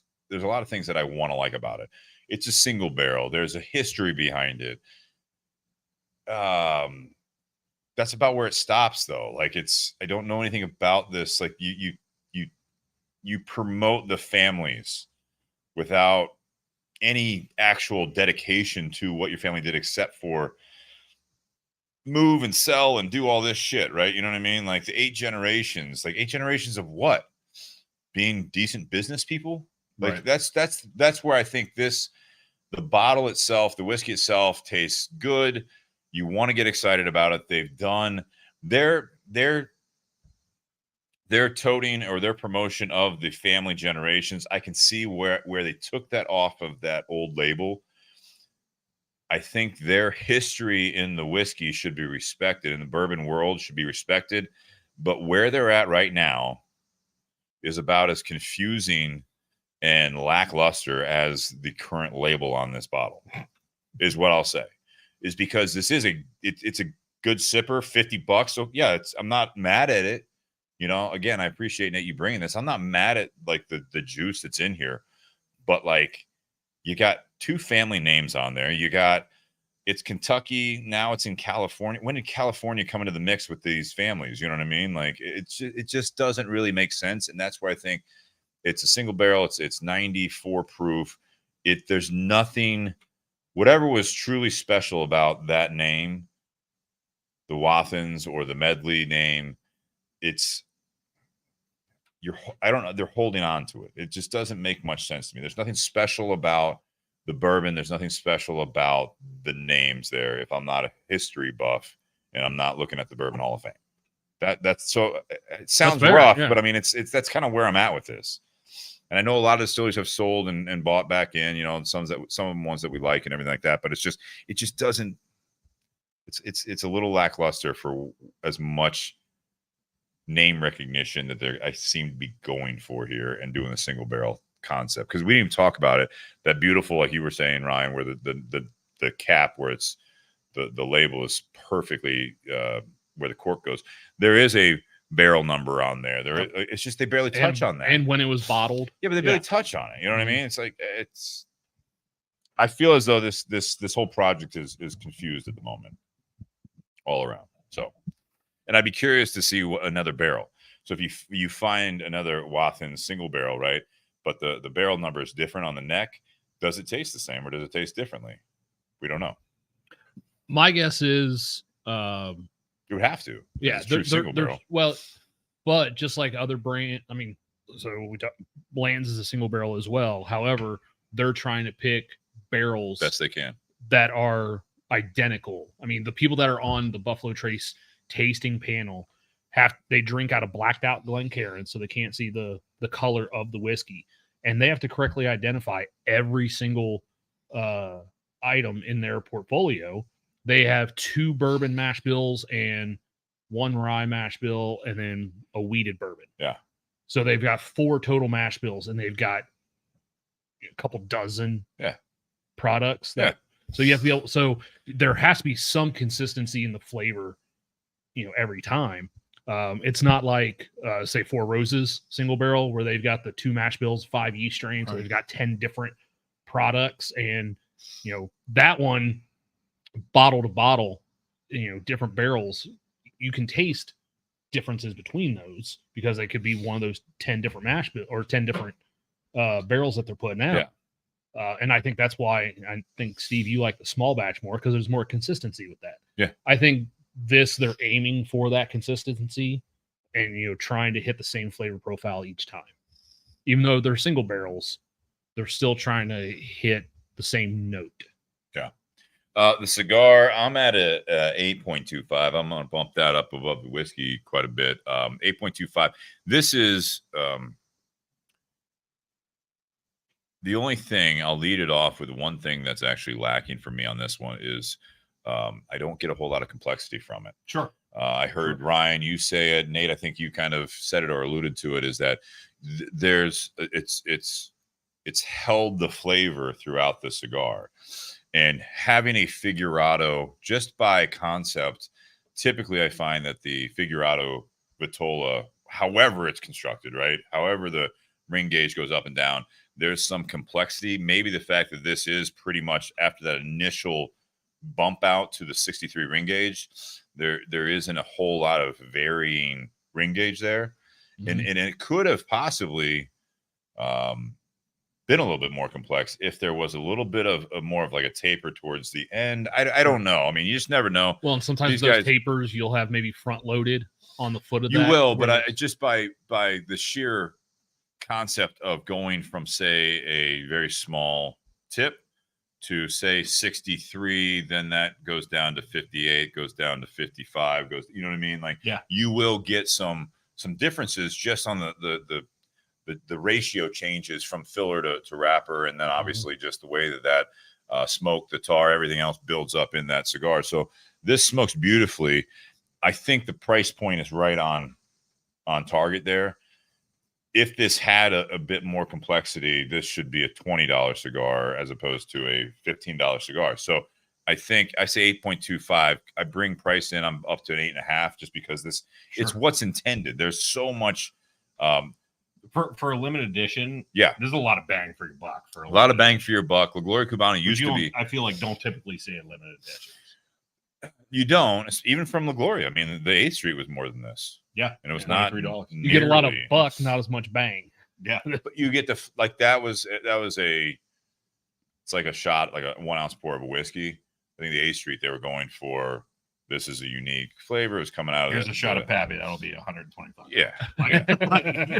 This is, you like Buffalo Trace? Yeah. Here's a 3 ounce pour of Buffalo Trace for the price of a 1 ounce pour of something else. I do like this cigar. I like broadleaf. I like this stuff. It's very rich. This is a very, not necessarily an intense cigar, but it's just like this richness, warmness of a cigar profile that I actually really enjoy. This isn't for me a morning cigar. No, not for me. This is more of a end of the evening, watching a nice this combo, and this cigar it's fine whenever, but this is a great fall cigar. I think, like football's coming up, right? So this is a good weekend.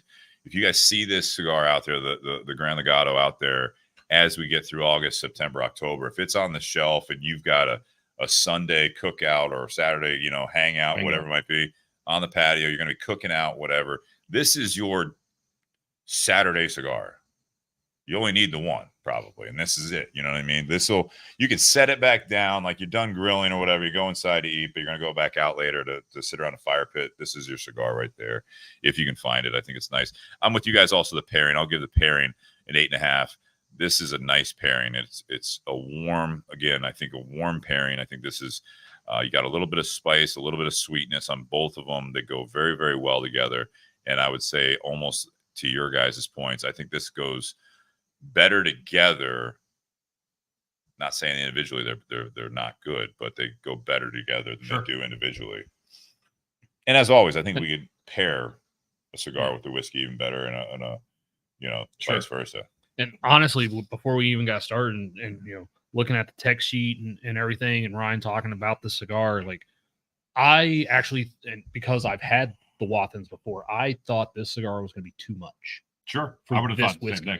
I thought this was going to be too much for the whiskey, but yeah, they go really well together. Yeah, it was a very surprisingly, for just, and I don't know how much transparency comes into play, but like, I don't know when you decided you were going to pick the Wathens up and use it on this podcast, but like this cigar was basically decided 24 hours ago that we were going to do Same it. with the bottle. There wasn't anything that was like, oh yeah, we could put these two together. Like, Well, I had texted Steve this afternoon because I knew you were going to be bringing cigars. I didn't know if you were going to bring something to drink. sure, Steve's like, no, Ryan's just bringing cigars. I didn't say it Yeah. like that, by the way. Well, Ryan's just bringing cigar.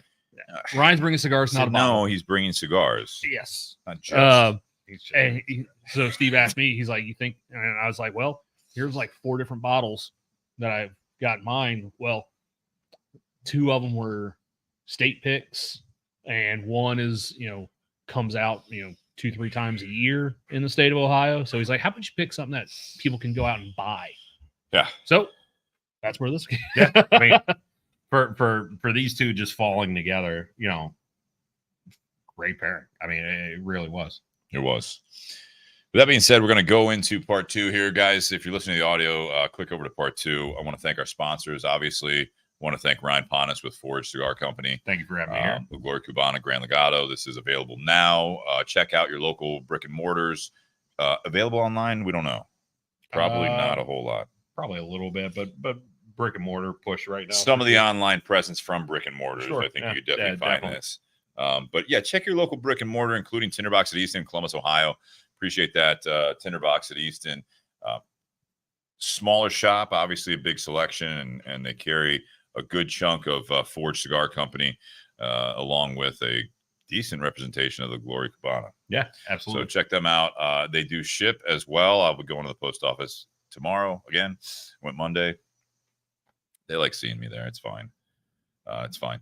I also want to thank Altadis USA. Normally, like I said, we do a part 2 cigar from them. The continued support from everyone at Altadis USA is fantastic. So thank you to all the people that have really put us through the last few years. Josh Bentley, Maria, Paul Waller, all those good people, very good people that have just been with Altadis for quite some time, and it has grown. They've all grown with the podcast as we've grown with them. So thank you to them. Also, Be a Cigar Company. Gold is a project that Ryan has really helped us continue to keep on the shelves for you guys.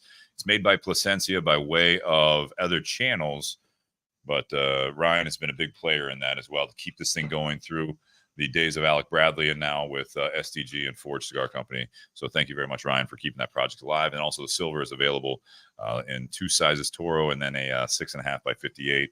Now back on the shelves, smoking beautifully. Beautiful dark wrappers on this batch. Amazing. Beautiful dark wrappers from a beautiful man. Thank you. Eric Espinosa is beautiful. sorry about Eric. Yeah, I thought I was like, well, I didn't really do anything here. So, okay, I appreciate that. But thank you guys very much. Happy Whiskey Wednesday. We will see you here for part 2. Cheers. One more. That was a good one. That's good. Cheers.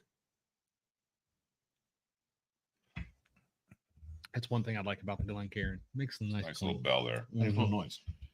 I'm going to take a quick intermission here while we stay live on here. For those listening, we've got a handful of people out there. I do want to put this out that the topic tonight is audience participation. So Tim out there, I saw Sourballs out there, Lou's out there, Jake Artez, or Aretz, excuse me. Jake, I haven't seen you in a while. How do you say his last name? Aretz. Aretz, yeah, that's what I thought. Aretz? Yeah. Jim Johnson's still out there.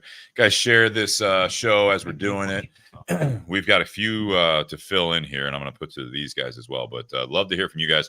Throw it on the feed here on Facebook, and we'll see if we can get some good conversation going for part 2 here.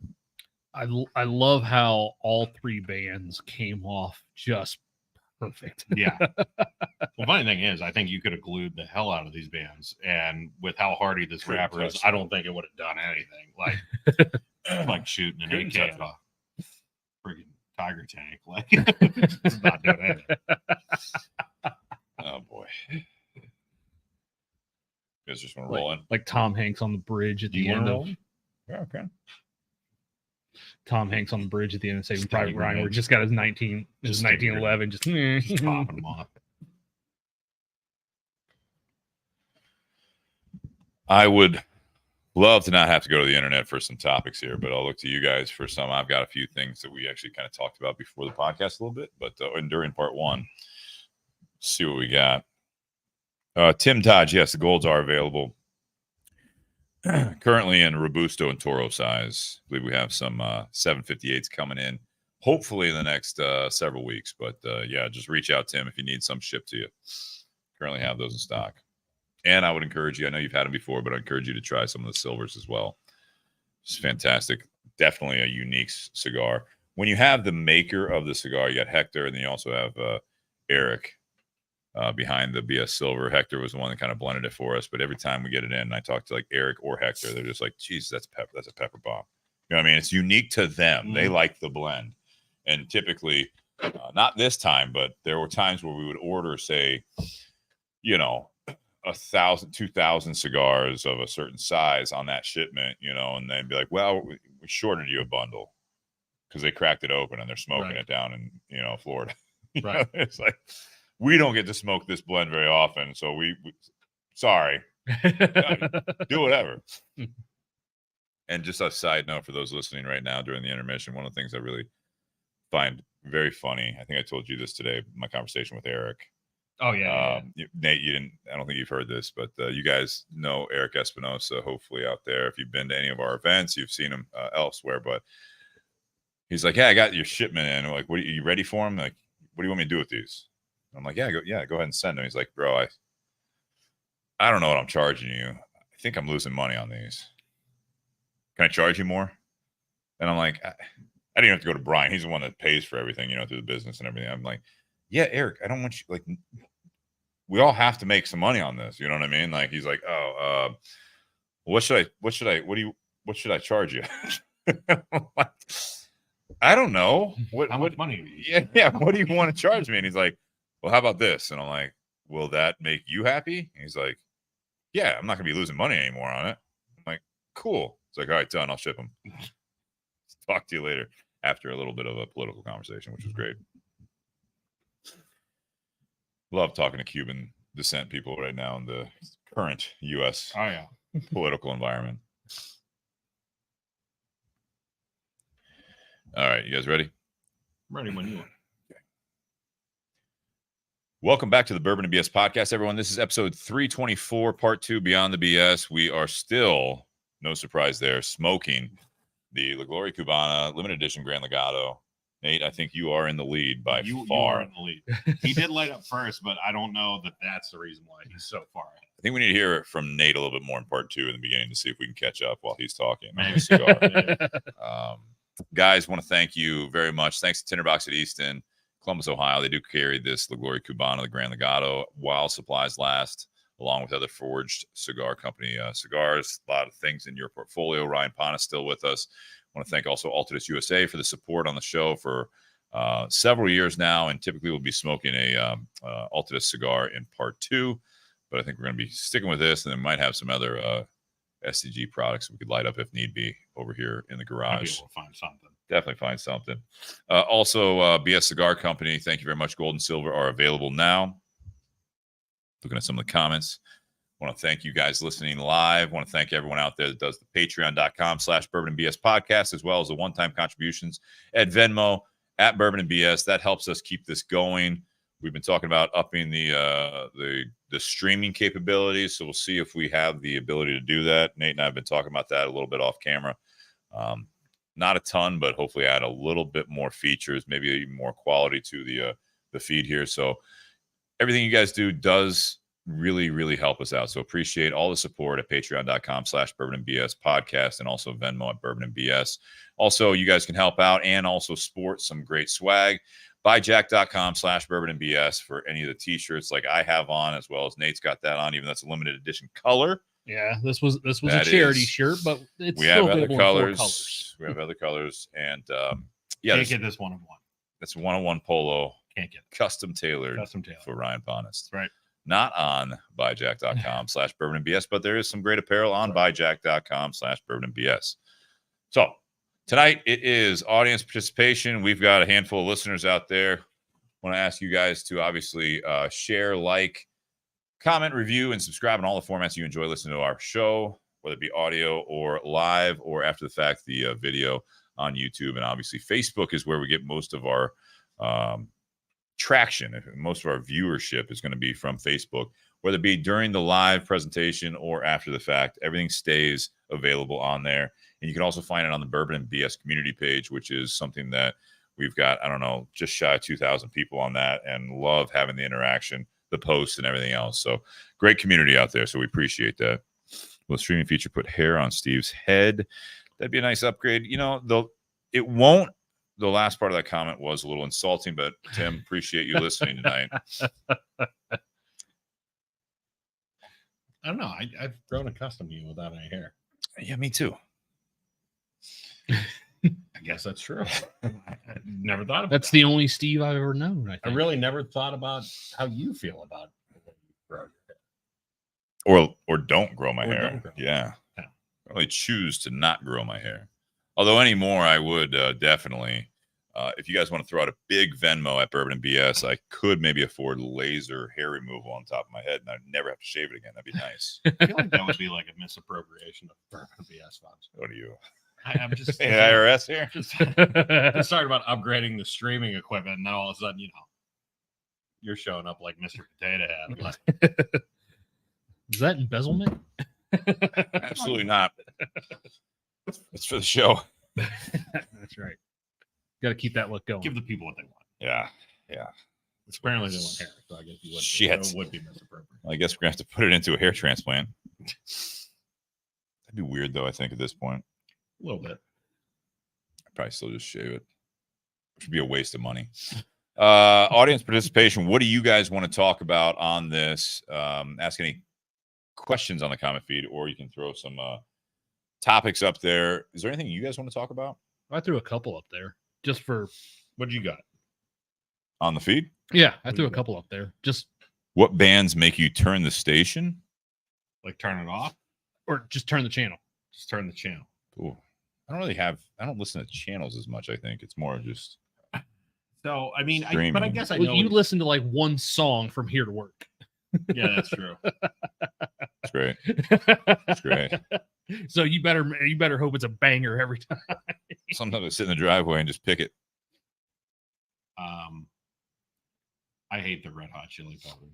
I have a theory that you either like Pearl Jam or you like the Red Hot Chili Peppers. I don't know anyone that likes both. I can listen to both. Who asked you? No, Well, it wasn't a question. I felt like this is just a topic starter. But no, that's but fine. it is no, but I don't know why that seems to be a very big thing. You're either Red Hot Chili Peppers or you're Pearl Jam, but you don't feel like. So are we strongly including? You're saying, Are we including Under the Bridge? I guess. I think that is gonna bleed into other bands and genres, just because that was a great song.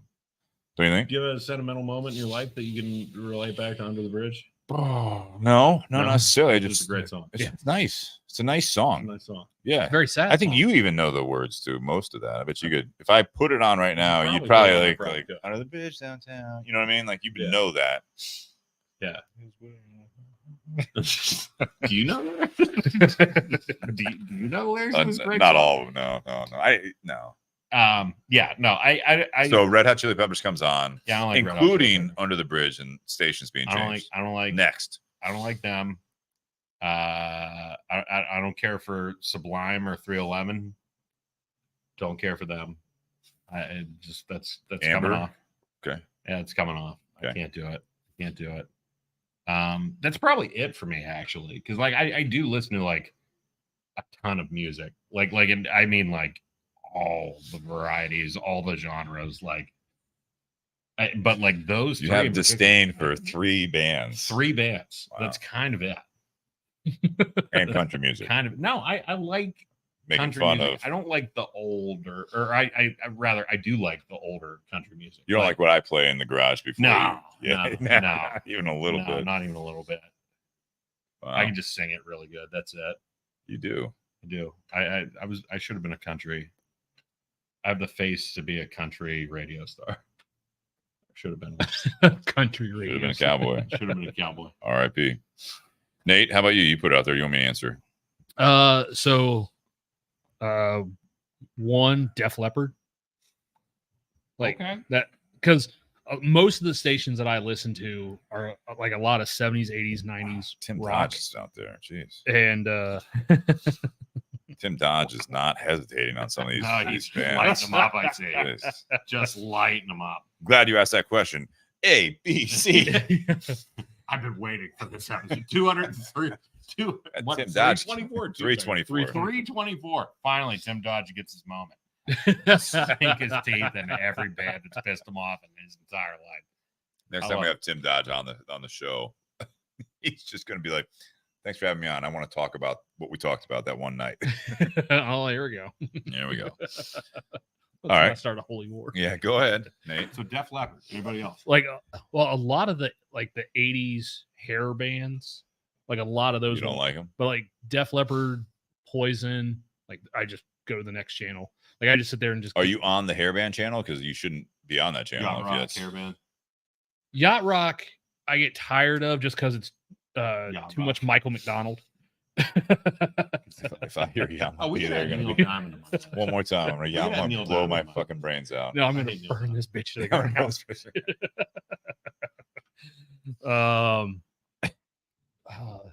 Because I forget what It's what part made of the me. podcast. We talk less about cigars and Yeah. whiskey.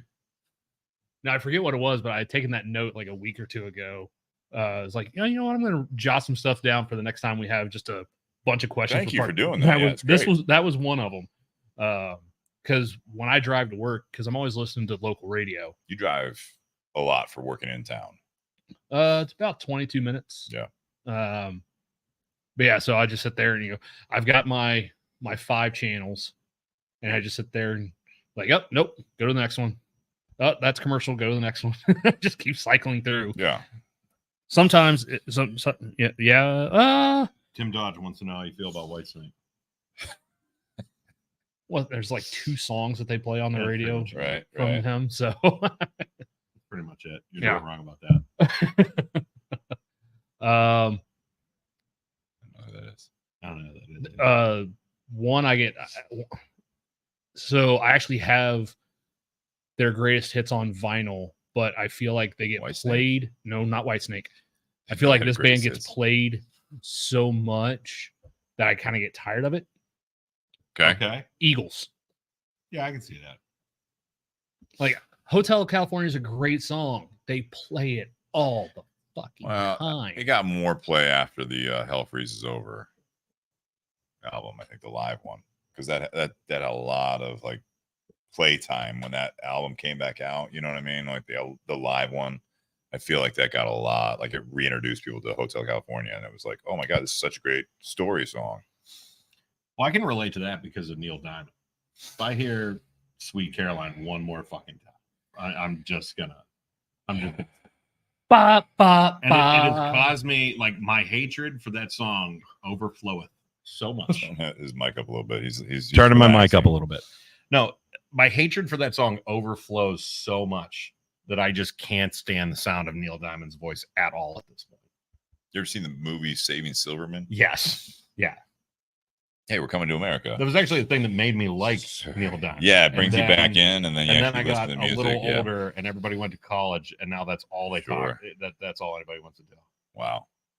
Just Sweet Caroline. Sweet. Doesn't matter Caroline. what college you went to, you think that song was written for your team. That's your song. Right. Like it's so dumb. Like I hate it. That's your song. I hate it. I don't know. Well, I know, like certain bands. back when Jess and I both went into the office every day, we rode in together to OSU, and then I just walked to my office. And Jess is a big country fan, so I would always put on the local country station in the car. But there were always certain artists that if they came on, I'm like, sorry, honey, nope. And I would immediately change the channel. I don't know if there's certain bands for me. I'm trying to think when you guys were talking about that stuff. Oh, what was the yeah, Rob Thomas, Matchbox 20. Oh yeah. Not, I mean, I saw Tim put up there like, Nickelback, but even like Nickelback, like everyone knows the words to Nickelback songs. Like I don't know if you saw, I haven't watched it yet on Netflix. There is a Netflix show about Nickelback, about the fact that like Everyone hates them. everyone hates them, but everyone knows, and how popular they, like how many like top whatever hits they actually truly had, and how so many people actually know their music but hate it. Right? It's I want to watch it because I think it's accurate. Matchbox 20 I never got. Dave Matthews Band is another one. But see, I saw Dave Matthews Band new or live, and I thought the jam band stuff is great. If you ever watch that, I mean, it's a long concert because like they'll play a song, and they are a true jam band that got popular, I feel like, and they had great musicians, and so you're there, and it's like 15 minutes of music between the songs because they're that good. Like I feel like in the late 90s, like Dave Matthews Band was like untouchable. Like it just seemed like everybody I knew, no matter how old they were, like who they were, like I don't know what it was. It just seemed like that was like a strangely unifying experience. Like everybody just going to a Dave Matthews concert. What was so weird about that time? There's two bands I feel like that were both really good. Dave Matthews Band being one of them, and the other one that I thought was a very good band. Well, I'll throw two out there, but I think one is more in the Dave Matthews type. Would be Counting Crows, Mm-hmm. and the other one would have been Hootie and the Blowfish. Yeah. You got caught on pop radio. Around us, it was WNCI, and you got overplayed, and it was like, it's that, oh, they sold out. Right. You know what I mean? Like, Right. Dave Matthews Band, the songs that got picked up, what was the first one? Not Two Step. It was something else. Dave Matthews Band. Yeah. Yeah. Can't even think of it right now, but it was like a Ants quirky. Marching.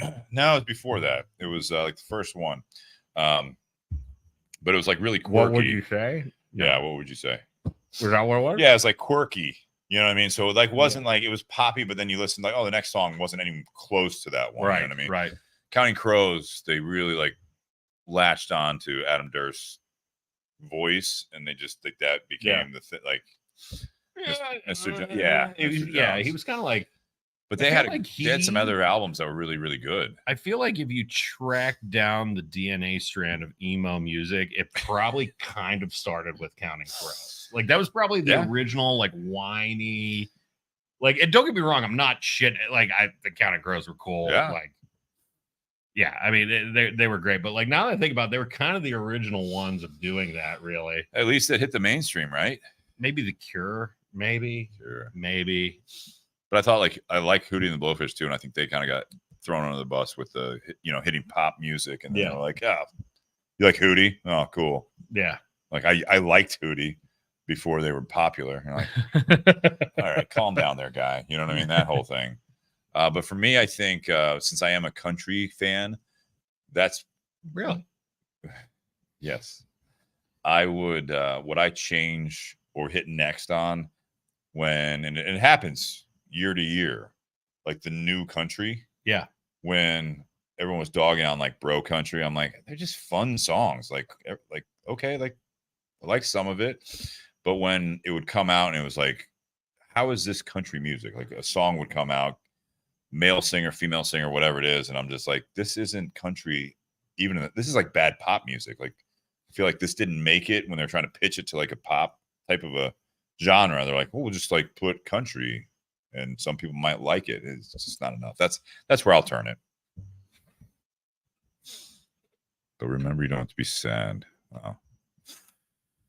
Talking about dark music here. Huh. Good old quote from the High Fidelity, John Cusack. Yeah. Were we sad because we listen to pop music? Or did we listen to pop music because we were sad? It's a good quote, and also quite a conundrum. It is quite a conundrum. Nate, did you have any others on there? Questions? Mm-hmm. He did. One was, what's the craziest job you've ever interviewed for or turned down? I've never applied for a crazy Nothing too job. crazy, no. I mean, I will say I had a crazy. I had a crazy job interview, and it wasn't even that crazy. But I think it's really crazy only because I still harbor so much animosity because of it. So, fun Alec fact about Bradley. Ryan Ponist: I will not shop or patronize nor promote any shopping at an Aldi's whatsoever because they Why? would not hire me at one point. Couldn't afford you. There's such great deals. So the funny thing was the way Aldi's did it, like when they would have like hiring fairs, they would be like, oh, we're hiring managers and we're hiring clerks. Yeah. And of course I went in because I wanted to be a manager. So I go to Aldi's and they do like this group hiring thing where they take you in like 20 at a time. They like walk you around the store. And, you know, they're like walking around, they're like asking questions like, what do you guys think about this? Or like, have you guys noticed how we do this? Or like, whatever. And we get to a point and they were like, does anybody notice anything really different about the way our stores are laid out? And like, no one raised their hand. I'm like looking around like, seriously? And I like raised my hand. The guy was like, you, sir. And I'm like, yeah, so you guys just take the actual shipping containers as they come in. You just put them out in the store because it minimizes manpower used. And it makes it easier for people to shop. And, you know, and the guy like just had this look where he was just staring at me and he goes, it's absolutely right. Like he just seemed like completely like. You think you're better than me? Yes, I think that. Are you going for my job, son? I think that very much happened during this Yeah. interview. He felt threatened. Right. I think he felt threatened. And because of that, I will never spend a dime with Aldi's. Is terrible. Do not shop at Aldi's. Great prices. Great prices. They're not that great, and it's. I think Kristen would disagree with you. I mean, listen, you get if you're great putting deals. together a charcuterie board and you're getting want great to save deals some money on the stuff that Kristen they will happen to get great advise you. deals on at that time. Okay, that's you can't okay. reliably shop there.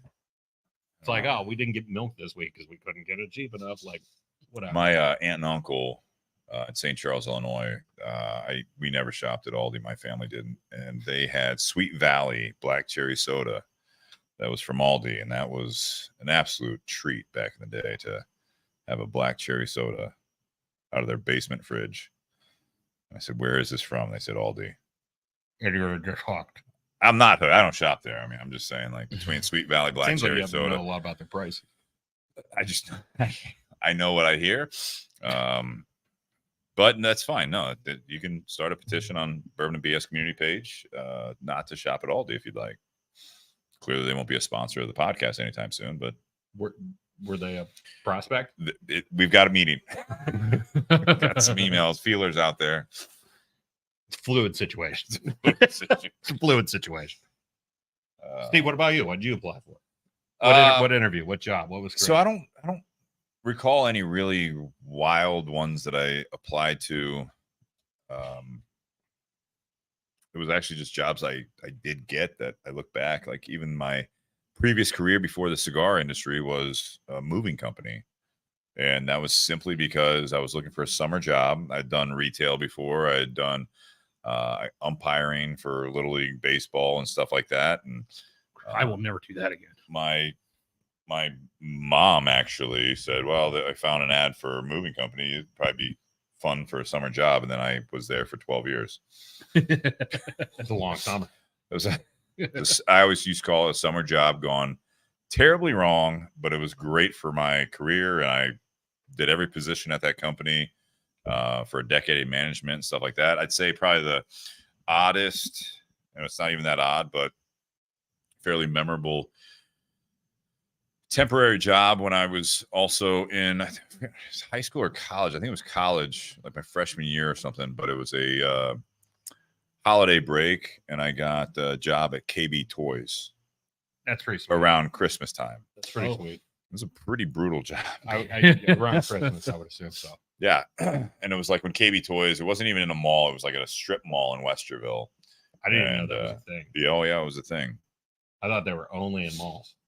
Strip malls, but I mean, it was not a standalone, but you know what I mean? It wasn't like at a major mall. It wasn't like at Tuttle back in the day. No, it wasn't at a major shopping mall. It was just a strip mall in Westerville, and it was a KB Toy store. And it was the year after the Tickle Me Elmo. Nice. And so then there was another Elmo toy. You want to talk about secondary market? like the bourbon world. There was an Elmo that was sleeping, but you'd wake him up and he would laugh and stuff like that. And everyone thought that was going to be the next Tickle Me Elmo, and it wasn't. But people were buying it. It's like bourbon. It'll probably like buying it to resell it. That's it. Nate, I had LFD. That wasn't a crazy interview. No, I'm just kidding. I can't remember any crazy interviews. Well, I mean, I can remember some crazy interviews that I was the interviewer. No, there you go. Yeah. No, twice there were jobs that I had applied for and got interviews for. And this is what pisses me off about job postings is when they don't actually tell you all the information, like what it actually is in the posting. And you're like, oh, okay, cool. This is a sales job. Like, all right. And then you go and you find out it's a multi-level marketing type shit. And it's like, oh yeah, you go into a store and you go to a grocery store and you sell Spectrum cable. It's like, no. I hate that when I'm going. But like there was one, Jess rode with me because we had one car. We were going to do some other stuff. Jess rode with me to this interview and I go inside and like all of a sudden I see they're having, like those morning pump up sessions and stuff. And, where they're doing chants and like, have you ever heard Chris Pratt's story about when he used to do multi-level marketing stuff? It's like, yeah, you got the chants and all this. And you're like, oh, this is like a cult. Has to be, right? And I'm like, all right, I'm out. I walked out of that one. I was like, yeah, no. There was one I did before when I was still at AEP. There was one I did where it was like a Zoom call and it was like 20 people in the interview.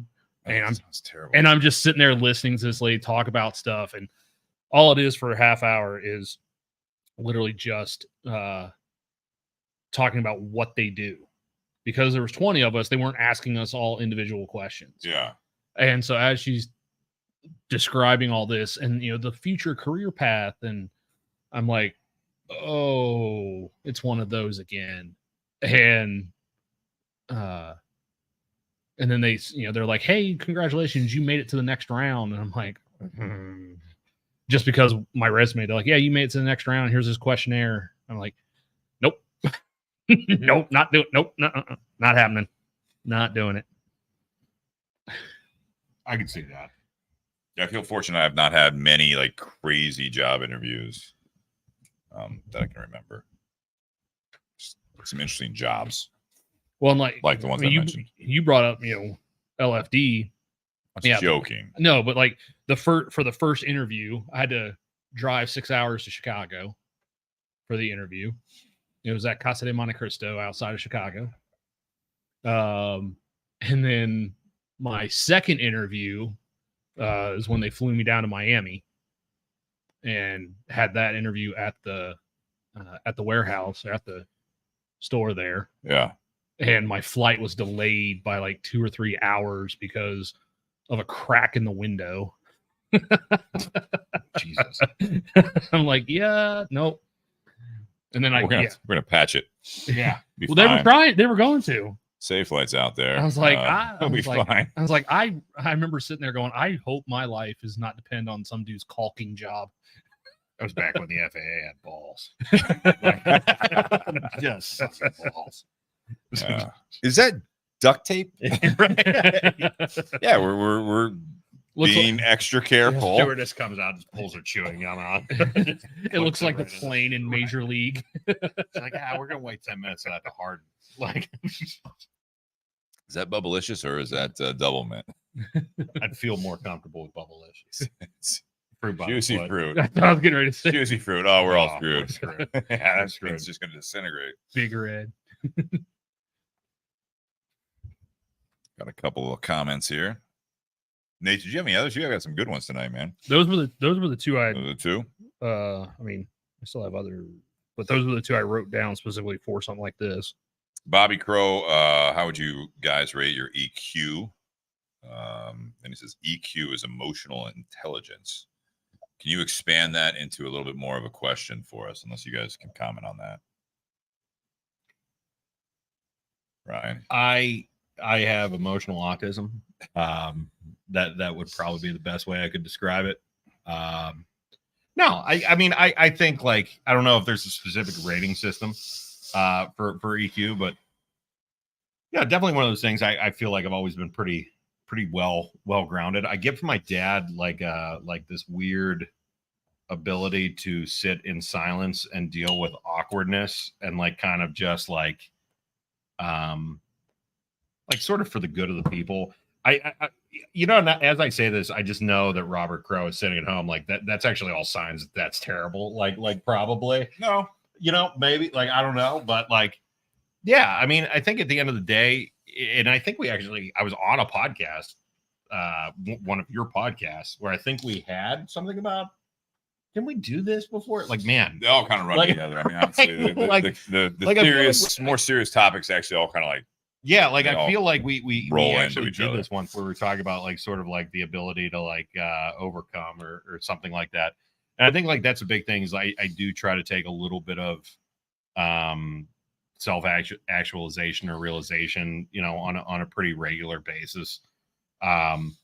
Because I do think that kind of stuff is very important. I mean, especially after it was important all my life. And I feel like after like 2020, the pandemic, like it became way more of a thing just because that threw so many people off of their daily rhythm that I feel like still have not been able to kind of get back to it. Like myself I can see included that, a little yeah, bit. yeah. Like, you know, there's a lot of like weird things that came out of that time period. So like I think it's important now more than ever, just because, you know, especially like, you know, Steve made a comment tonight earlier about, you know, like the current political stuff going on in the country and stuff. And like, regardless of whatever your politics are, they're your politics, and that's awesome. But, you know, man, sometimes people can get really bent out of shape about things that they think matter, but like at the end of the day, like kind of don't. I recently went on a getaway down into Maryland, and a few of us drove down for a little guys trip. And one of the guys said on the way home, he stopped at like the Flight 93 Memorial, and he was like, there was this, you know, clearly like MAGA guy with all this stuff on his truck.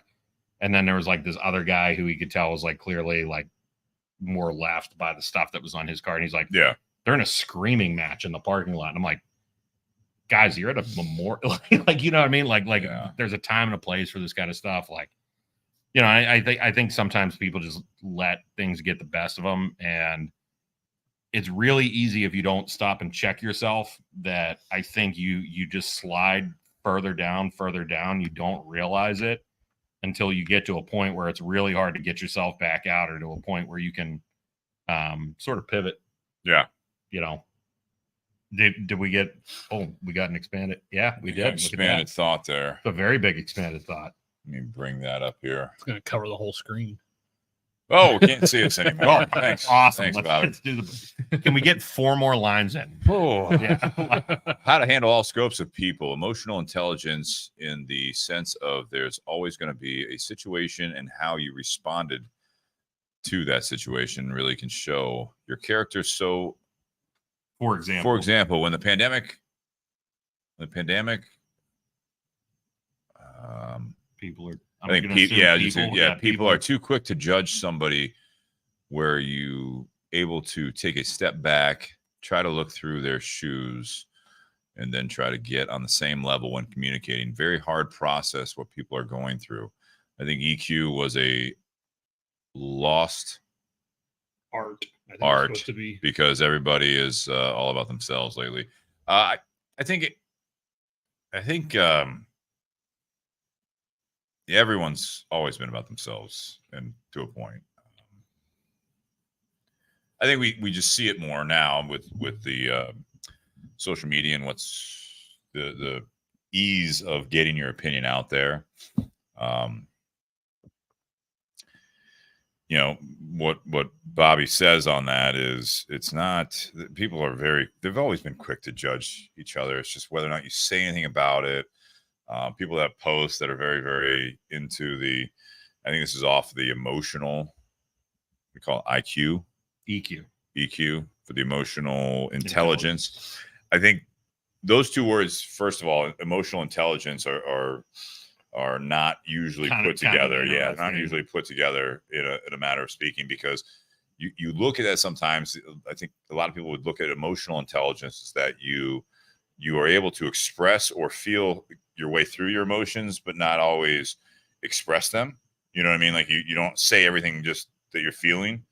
I think in the US, the political atmosphere right now is what blows my mind is that if you're very far leaning left or right, all your posts are basically about the other candidate and not about your candidate, which is, in my opinion, intelligence doesn't really fit to that. If you really feel strongly about a candidate or a party or an opinion, you would typically, in a conversation with someone about anything else, you would talk about, ask them questions of why you think a certain way and how do you feel about this, and this is how I feel, and all that stuff. Where when you get to what he's talking about with post, pandemic, I think in the current year we're in the US, is that it's not that. It is, you're wrong and here's why.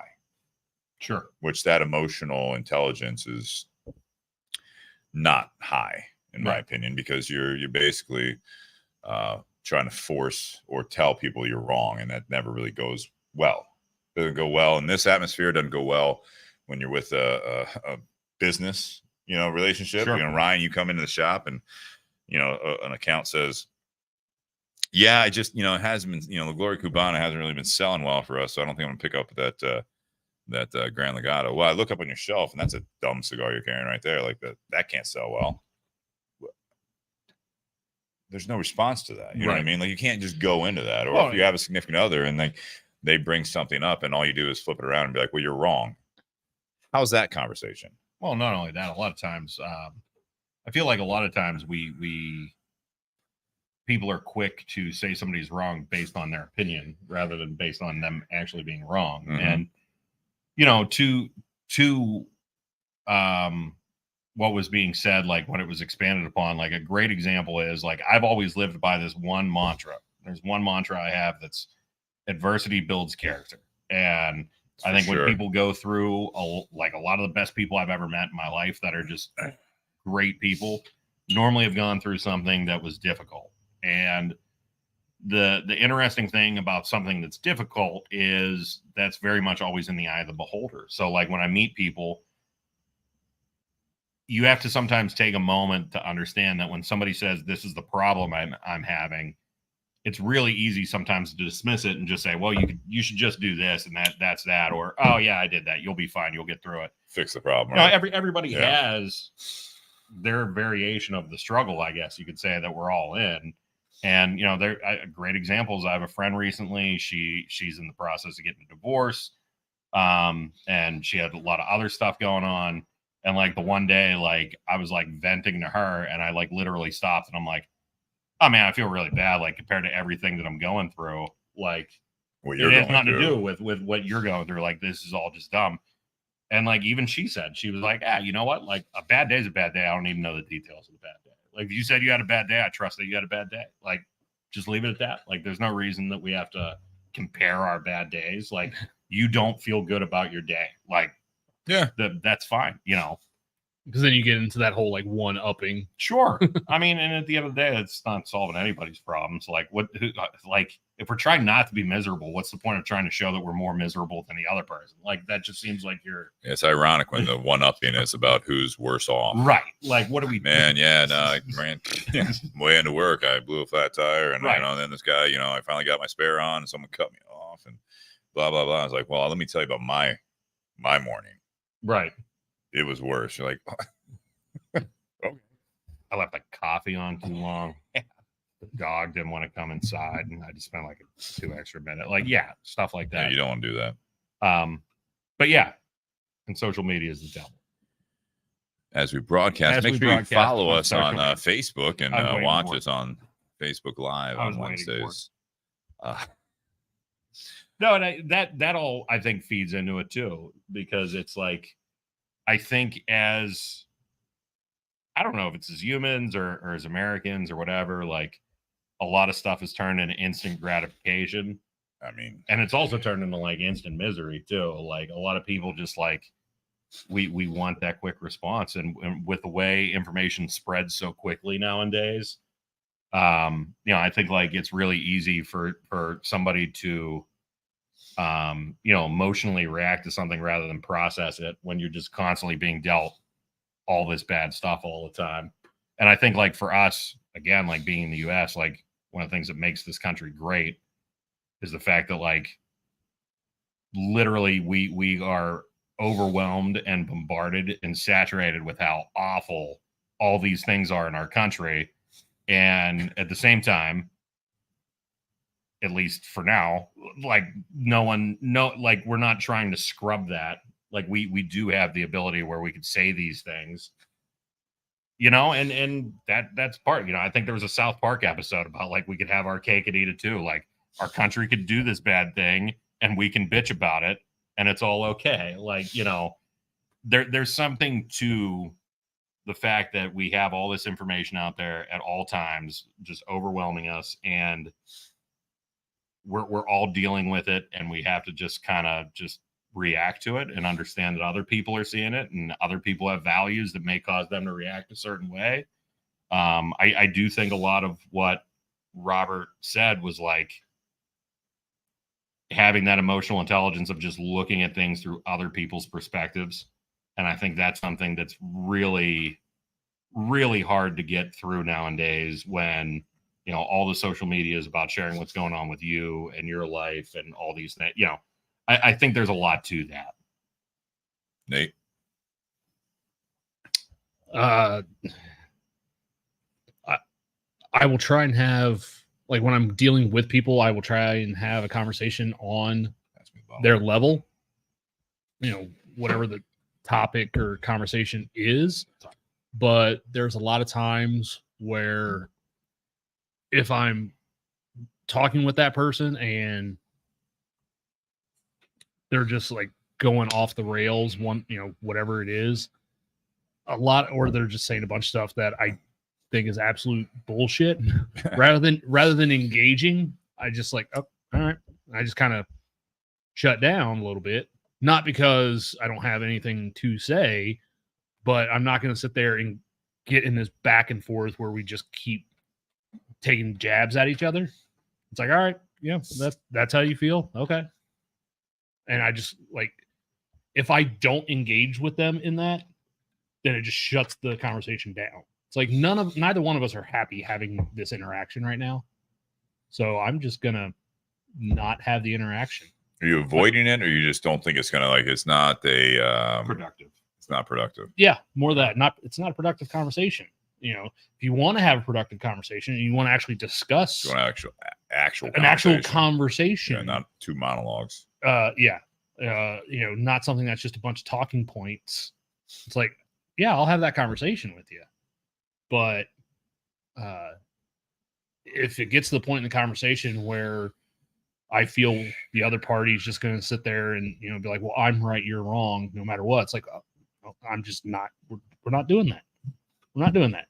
Even like if customers want to sit there and, like you brought up, like in a cigar shop, if someone says, oh man, that cigar is a piece of shit. It's like, all right. You don't have to sit there and go, it's actually one of our best sellers. That happens to be one of my favorite cigars. It's like, all right, cool. So I like saying that stuff. If it's true. Yeah.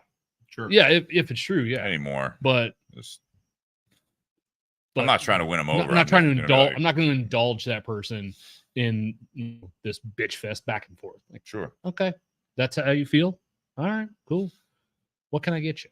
I think I'll comment on this before we move on here. The emotional intelligence has grown for me, in my opinion, which could be obviously in the eye of the beholder, is different for everyone. But growing up, it was, there are times that I think a lot of people, like, it's like you think you want this job, you think that you want this relationship, you think you want this certain thing in life, material possessions, relationships, whatever it is, and you put more value and weight on those concepts than you do the reality of how do you get to those points. And what you really want is something, not only you surround yourself with people and things and maybe an occupation that truly make you happy because you haven't been able to develop what that actually looks like because it's a backwards process. And I think that's where me emotionally, and I'd venture to guess there are people out there that are, and I'm, you still go through it, but I mean, as you've gone through years of your life, is that things that were very important to you or you thought were important to you at that time in your life and that emotionally broke you down when it didn't work out the way you wanted it to, you look back at that, or you look at where you're at now, the growth and how you've responded to some of those experiences has actually framed you better from a mental and emotional standpoint, as opposed to just being upset that it's not going the way you want it to, because what you think you want it to look like is more important than the actual being in those moments and being in those relationships, being in those jobs. It's like you thought it was supposed to be a certain way at this point in my life, and it's not. Just like I've heard recently from other people where it's like, well, I'm not sure if I want to take that step because I don't know if it's going to work out. And you're like, that's not how we do life. That's not how you're supposed to do it. You know what I mean? Like, you want to make sure that the next step has been, at least it looks the way you want it to go, or this is thought out. This is what you want to do. You're not just jumping into it, but emotionally your intelligence is there. Is like, I'm gonna jump in, or I'm gonna take the next step. I'm gonna apply for that. I'm gonna take this job. I'm gonna make that move. I'm gonna, that next step in a relationship. I'm gonna do whatever it might be. I think that's where, for me, my emotional intelligence is not necessarily, it's ironic because it's like about you and everyone's about them, but it's to be confident. I think to how you handle your emotions is we've talked about on the show before, is that you start with your inner circle, with you being the first step, and then you broaden that out there as you feel comfortable that not everything's going to always work out, and you're going to have heartbreak, you're going to have disappointment, but it's you're able to handle those hurdles and obstacles because the foundation is stronger than if all you were worried about is like, oh, it didn't work out, now what am I going to do? You know what I mean? You're not comfortable being with yourself, with your thoughts, with your emotion, because what you thought you wanted, it didn't work out. Well, it may not have worked out because you weren't prepared. There's no foundation to take that next step of whatever arena you're talking about. And I think that's what, for me, that's emotional intelligence. Well, and I think, like, to what you're saying, I feel that in life overall, whether it's relationships or business or whatever, there is far more lasting lessons to be gleaned in failure and bad things than you ever learn from just acing something. Like you know Sure. what I mean? Like, and I think, like, when you don't have a lot of that under your belt to build you up, like kind of like that foundation, like kind of like almost building that up a little bit. When you don't have that failure under your belt, it actually makes it harder to navigate than if you just constantly get everything right and everything just goes well all the time. And like, so I think, like, that's where, like, a deep richness in not just experience, but, like I said, overall character, somebody that's kind of been tested a little bit, I think they're able to navigate things a little bit better. And, look, I understand that there's a lot of people out there that maybe go through stuff and they're left with some sort of lasting trauma, and whatever you do to deal with that, whether, you go and you talk to a therapist, or, you've expanded your hobbies more, or your relaxation, or you have more communication with your friends or your inner circle. I mean, that's all great. But, at the end of the day, I do think a lot of those experiences, a lot of those situations, like I said, there's a lot more to glean from that. And I think overall, kind of getting back into, like, what Robert was saying, is like, I think every once in a while, especially in today's day and age, everybody wants to go so fast with everything that, like, if you just take a minute and you're a little bit more cognizant of the situations that you're in, the interactions that you're in, the relationships that you're in, and you just look at the situation for what it is, kind of like when you're talking to somebody, you can tell that they're they're listening to you, but like it's not like they're actually processing it. They're just waiting to respond. You know what I mean? No, Like yeah, absolutely. it's that idea that like you have to look at these situations for what they are and kind of expand on that. Because if you're only worried about yourself, you're not going to get that far. But you know, it's interesting. There's both sides to the conversation. Sometimes is that as I'm listening to you, if you're making a point, have you ever had those conversations with someone that's actually listening to you, and then you get your point across, or you make your thought complete, and then they aren't ready to respond, and then you kind of keep talking, or you repeat yourself, and it's like the genuineness of that is like, no, I was listening all the way to the end, and the response from the other person is like, do you have anything to say? I'm still processing what you just said, as opposed to being I get in trouble sometimes with that, because, and it's one of the things I always struggle with whenever I would do job interviews, is if they ask me a question that's not a normal job interview question, I will sit there and take the time to actually formulate an answer and a response. And you can use stall techniques. It's a great question. But it's like, I want to have my thoughts collected, and then so that way then I can give an appropriate and laid out response. I don't want to sit there and just off the cuff just start rambling on, because I've done that too, where you just start talking, and then as you talk, it's like, oh, now I have my thought, but I'm just sitting there saying words while I'm also thinking about an actual response. And then we finally get there. Yeah. Right. Well, it kind of reminds me of, do you remember episode 118 of the Bourbon and BS podcast, The Lost Art of Communication? I remember that. I don't know if it was 118. I was like, Jesus, I just made that up. If I hit that, that would have been amazing. But that was the title of the episode, The Lost Art of Communication. Because we were focusing on the Alec Bradley Prensado Lost Art. Right. Yeah, but the funny part was, and we became so cognizant of this, because the whole thing, the whole topic was having this conversation and understanding people and listening to people. You could actually see a shift amongst all of us here, where we were like making it a conscious effort to like not interrupt the other person and like wait till they were all done. And like, it was funny in the moment, but like, it is kind of relevant to like what we're talking about right now. No, it is. Like, you're right. If you actually just took a minute to just let someone say something and just actually process what they're talking about, like, because again, like a lot of times I think people listen to respond and not listen to understand. And, the funny thing is about like what you're saying is like, I had a lieutenant that I worked for, and like, that was his big thing. Like, if you went in and he like, I remember there was something as stupid as like, it was an issue with how I filled out like my time card. And like, I went in and I'm explaining to him, I'm like, well, see, I was on this detail, but because it was a holiday, I used this time here. And then I used that as a day, but because I did this, it says this, blah, blah, blah. And he was just like sitting there at the computer, and he's looking, he doesn't say anything. And I'm like, so then what I did was like, and I went down. Right. And he was like, I didn't say I didn't disagree with you. And I was like, all right then. Like, but you didn't say anything. Right. Like, or if someone's listening to you and like, Mm-hmm. Yeah, no, I get it. Yeah.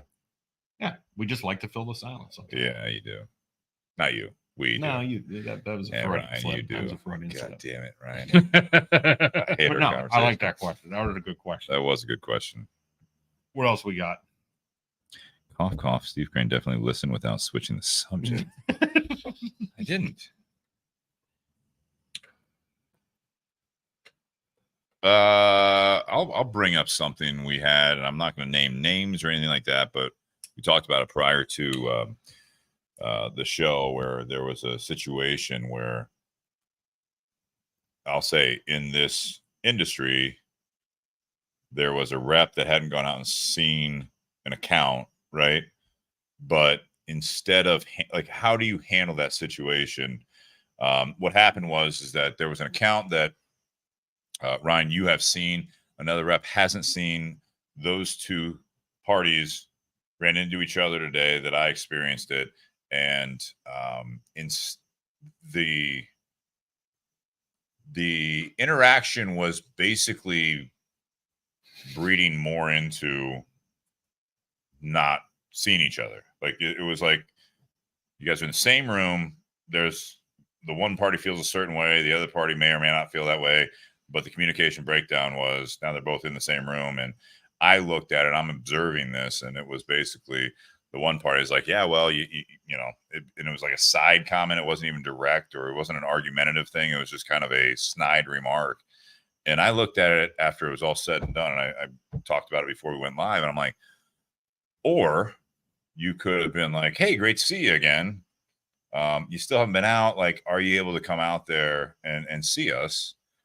But because there was, and it wasn't just on that party, the other party, like, hey, the other side could be like, hey, man, sorry, I haven't been out there yet. Like, I can't, I'm really like real quick trip in the area. I got you on my schedule for next time. But instead, it was two grown men basically like they may never see each other because you guys can't communicate as grown men. And I'm like, is it ego? Is it lack of communication? Like, what is that when you have the opportunity to at least, you don't have to confront it in an aggressive manner, but just even in a polite manner, there's an issue. Like, do you say, hey, like, you know, like I said, like, hey, either side, hey, sorry, I didn't make it out there yet. I'm looking forward to like stopping by the shop or whatever. Or the other party saying, hey, you know, you haven't been out yet. Like, I'm glad I ran into you. Like, are you able to come out? I'd love to have you see the shop and maybe open an account with you. But because the communication breakdown, in my opinion, is that two grown men may not be able to actually have a nice conversation. It's like, there's a potential goal here that we can hit together. Right. Let's do it. There's actually no downside to any of this happening. No, there's no downside. You can come out. Hey, come out, take a look. If you look at the humidor, you look at the shop, and it's not necessarily something you want to be interested in, or if your deals or your prices don't really match up to us. But I'd love to have a sit down. And when do you think you can come out there? Like, what's going on here? I dealt with a similar situation very early on when I was a rep. Yeah. My second week on the job, I get a call from a shop in Chicago, and the guy's like, so how come you haven't been to my shop yet? And I was like, this is my second week. I spent my first week in Ohio getting trained. I'm in Michigan right now with my boss. The plan is we're going to be in Chicago next week. What day works best for you? Mm-hmm. And so that week comes, we go. It was the first shop of the day. Mm-hmm. And sat down, myself, the store owner, and my boss sat down, and my boss explained to him, he's like, okay, you're used to having reps that lived here in Chicago, so they could come see you all the time because you were, half hour away from them. Nate lives in Ohio, so it's not, just a short drive down the road for him to get here. Also, he's got 8 states that he visits, and he's going to figure out his schedule. And, and I had a rotation. I had about a 6-week schedule rotation that I would go on. And I was in Chicago every 4 weeks as part of that rotation. And I always made a point to go in and see him. But like, he thought I needed to be in his shop every 2 weeks. Oh, okay. And I said to him, I was like, well, do you order every 2 weeks? Like, no. Like, okay, like I can call you. I can call you in the weeks in between when I'm not there, or you can call me and I can put an order in. But like, if you want me here, I'll be here once a month. Just like, but also realize you're not the biggest account in the city. Also, like I have other accounts I have to take care of. Plus, I have smaller accounts that I'm trying to spend time with and build them up. Mm-hmm. Like you have an established relationship with this brand, and I appreciate that. And we can work on growing that. But you're also, because of the volume that you do already, there's not much growth available. Mm-hmm. I have other shops that I can work on and grow them, and it would actually be more profitable. I didn't like hearing that. Well, it was a very understanding conversation. And then a couple months later, when the owner of the company was traveling with me in Chicago, I told the guy, I was like, hey, he's coming with me. What day works best for you? And when we showed up, so it was really large lounge. And those two were sitting down, and I was like, you know what? This is a conversation for those two. I'm going to go elsewhere. I'm going to go hang out in a whole I would have different. stayed right there. No, Ryan. it would have been a little awkward for me, I think. But no, Okay. This is not just specifically for the cigar. Yeah. No. So like, What I was like bringing my up. thing is like, it's very easy. It's very easy for a sales rep to have a billion of reasons on why something like that wouldn't happen. Whether it's the way they grow the territory, the way their routing works, their company's mindset on new accounts. That's always important. You know, but at the end of the day, I always feel like when there's an issue with the representation from the rep, I mean, to put it simply, you know, my thing is always to be direct with the rep. You know, I think that retailers should reach out to the rep, express their issues, allow the rep the ability to correct the problem. Not how do I want to say this? Not give you the reason, not give you the spiel. None of that matters. You're both trying to get to a goal, which is sales. Reach out to the rep, be direct, allow the rep the ability to make good or make the adjustment to possibly meet everyone's expectations, and so everybody can meet their goals. Yeah. And if you don't get a response from the rep, you know, you have a couple of options. You can either at that point, you know, circumvent going direct with the company, and you could deal with a wholesaler or something like that. You could, of course, choose not to carry the product if you're that upset with it. Or I mean, you could always just go up the ladder, like, and go to the next person, just say, hey, here's the deal. Don't feel like I'm being seen in a proper time period. Don't feel like I'm being seen at all. Hey, I want to open up an account. Somebody hasn't been there. I did have a conversation with them. I did express I had an interest. I gave them X amount of time to give me a response or to rectify it with a visit. Where do we go from here? But like, my thing is, like, I believe that it should be more direct rather than indirect, which is, it seems to be like that's what you're saying. It kind of happened. It was way more of an indirect I think it should be statement more of dissatisfaction, objective as opposed to subjective, which in this type of communication would be, for me, it's less emotion. It's just, hey, you know, again, it reminded me of, I don't know, like a friendship or any other communication, right? Sure. What do you want out of this interaction? Right. So what do you want out of this communication here? Do you want to be right? Do you want to just express that you're upset? Or do you actually want, in this specific instance, do you want that rep to come out to your shop? Do you want to have, and Kristen, if you're listening to this is not about our relationship by any means. I'm just trying to I'm just trying to like put this into a personal thing, right? Sure. It's, if you feel as though you're not having, and I'm saying that I'm prefacing this because this is not about my relationship, and I don't want to be misconstrued. I'm saying it's, for example, this is the same thing as if you have a couple, say a friend's coming to you and they're saying, yeah, like, you know, she wants more date nights, or I want more date nights, or I want more attention in this part of our relationship and all that stuff. And it's like, okay, well, keep having that conversation. Keep, what's the goal on your part? Is it to hopefully get more of that? Or are you changing now just to show you're not happy, or you're there's discontent, you know, you're just, that interaction right there it's not helpful. Like, you're guilt tripping someone into doing something, or you're like, hey, I'm still interested. How do we make this happen? Like, when can we fit this in? You know what I mean? It's in a business relationship like that. It's not dating. It's not a relationship. So it should be so much easier. But what I saw today, again, was two grown men that it's like, I've asked you out several times, and you kind of gave me a little bit of a, yeah, we'll do it. And then when I come in there, that person, that was the account, was almost like, no, it would be nice if we went out. You're absolutely right. It does sound nice, but you never said yes. You never responded to my text messages. You never, you know what I mean? I'm just looking at this. I'm like, then don't even say anything if you're like upset.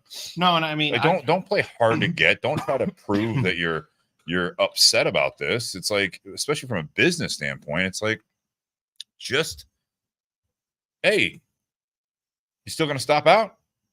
When are you gonna do it? no, If not, no big deal. I just want to know, because we'd love to have your product. Yeah. I'd I'd still love to do some date nights. I mean, I can even like, relate to that on a personal level for sure. Because like, I'm really trying hard. Like, I'm not putting this on my relationship because I know Kristen listens. no, to this. absolutely. But like Big I said, disclaimer. but here. like I said, but like, I'm just trying to give an gonna example. I'm going to take it in an example in a different way. Like, it's very much my relationships with a lot of friends of mine. You know what I mean? Because the amount of time I spend on the road and doing that stuff, like, I mean, the funny thing is, like, here's a great example. Like, you and I, like, we talk not like on a daily basis, but like frequently, like regularly, you know what I mean? Like, and like, even this week, I think like every text message you and I have had with each other has been like a 24-hour response, like where it was like the next day, it's like, yeah, podcast sounds good. Be there Wednesday. Then it's like, you bringing cigars, and then it's like the next day, like, yeah, I could bring Gran Legado. You know what I mean? Yeah. Like, and I think like with a lot of my relationships, like I have one friend in particular that I've known for a long time, and like I've always told her, like, hey, if you ever feel like I'm not getting it, I need you to make it a point to make sure I get it. Whether you got to say, hey, you're fucking slipping away, or you know what I mean, or hey, you're losing yourself in work right now, or whatever. Like, I sometimes just need a very direct reminder, like, hey, we haven't hung out in a while, or like, hey, we haven't talked on the phone, or So I do think, like, and like I said, like, it's easy for me to defend like a sales rep because I do get the job.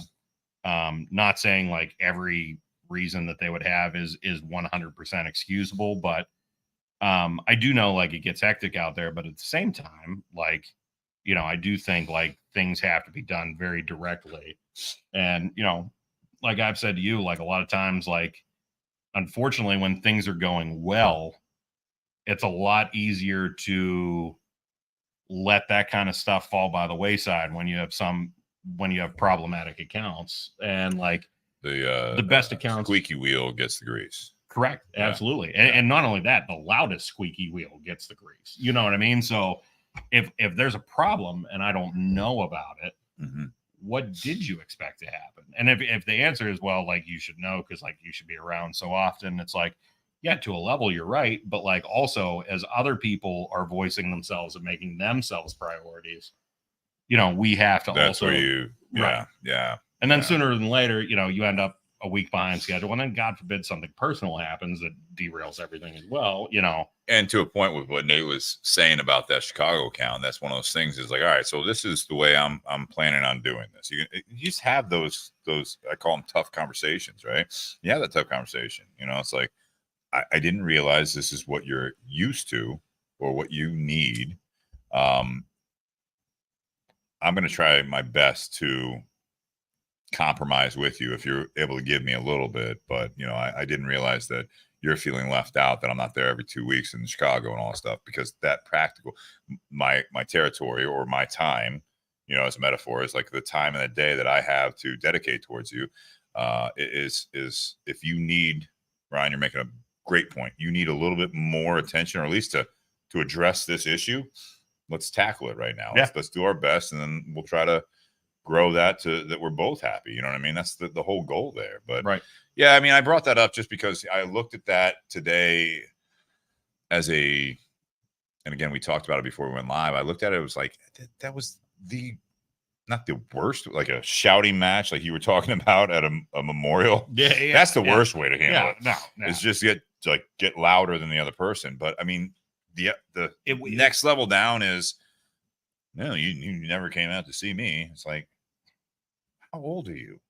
Like, what are you trying to accomplish? Well, and I think like at the end guilt of the day, trip him in there, and then you're going to hold it over him when he does come in. Well, yeah, we could have sold more cigars of yours if you would have came out earlier. It's like, are you doing, man? Well, and I do think like at the end of the day, as dumb as it sounds, like not that I necessarily think like shouting and yelling is an appropriate form of conversation, but at least it would have been direct. You know what I mean? Like at least that would have been like presenting a problem to be like, hey, we need to fix this, rather than, you know, when it sounds like it was a very indirect way of, like I said, conveying that there's Passive aggressive. Passive aggressive. Sure, that would be actually One of the worst ways to be aggressive is passive aggressive. Sure.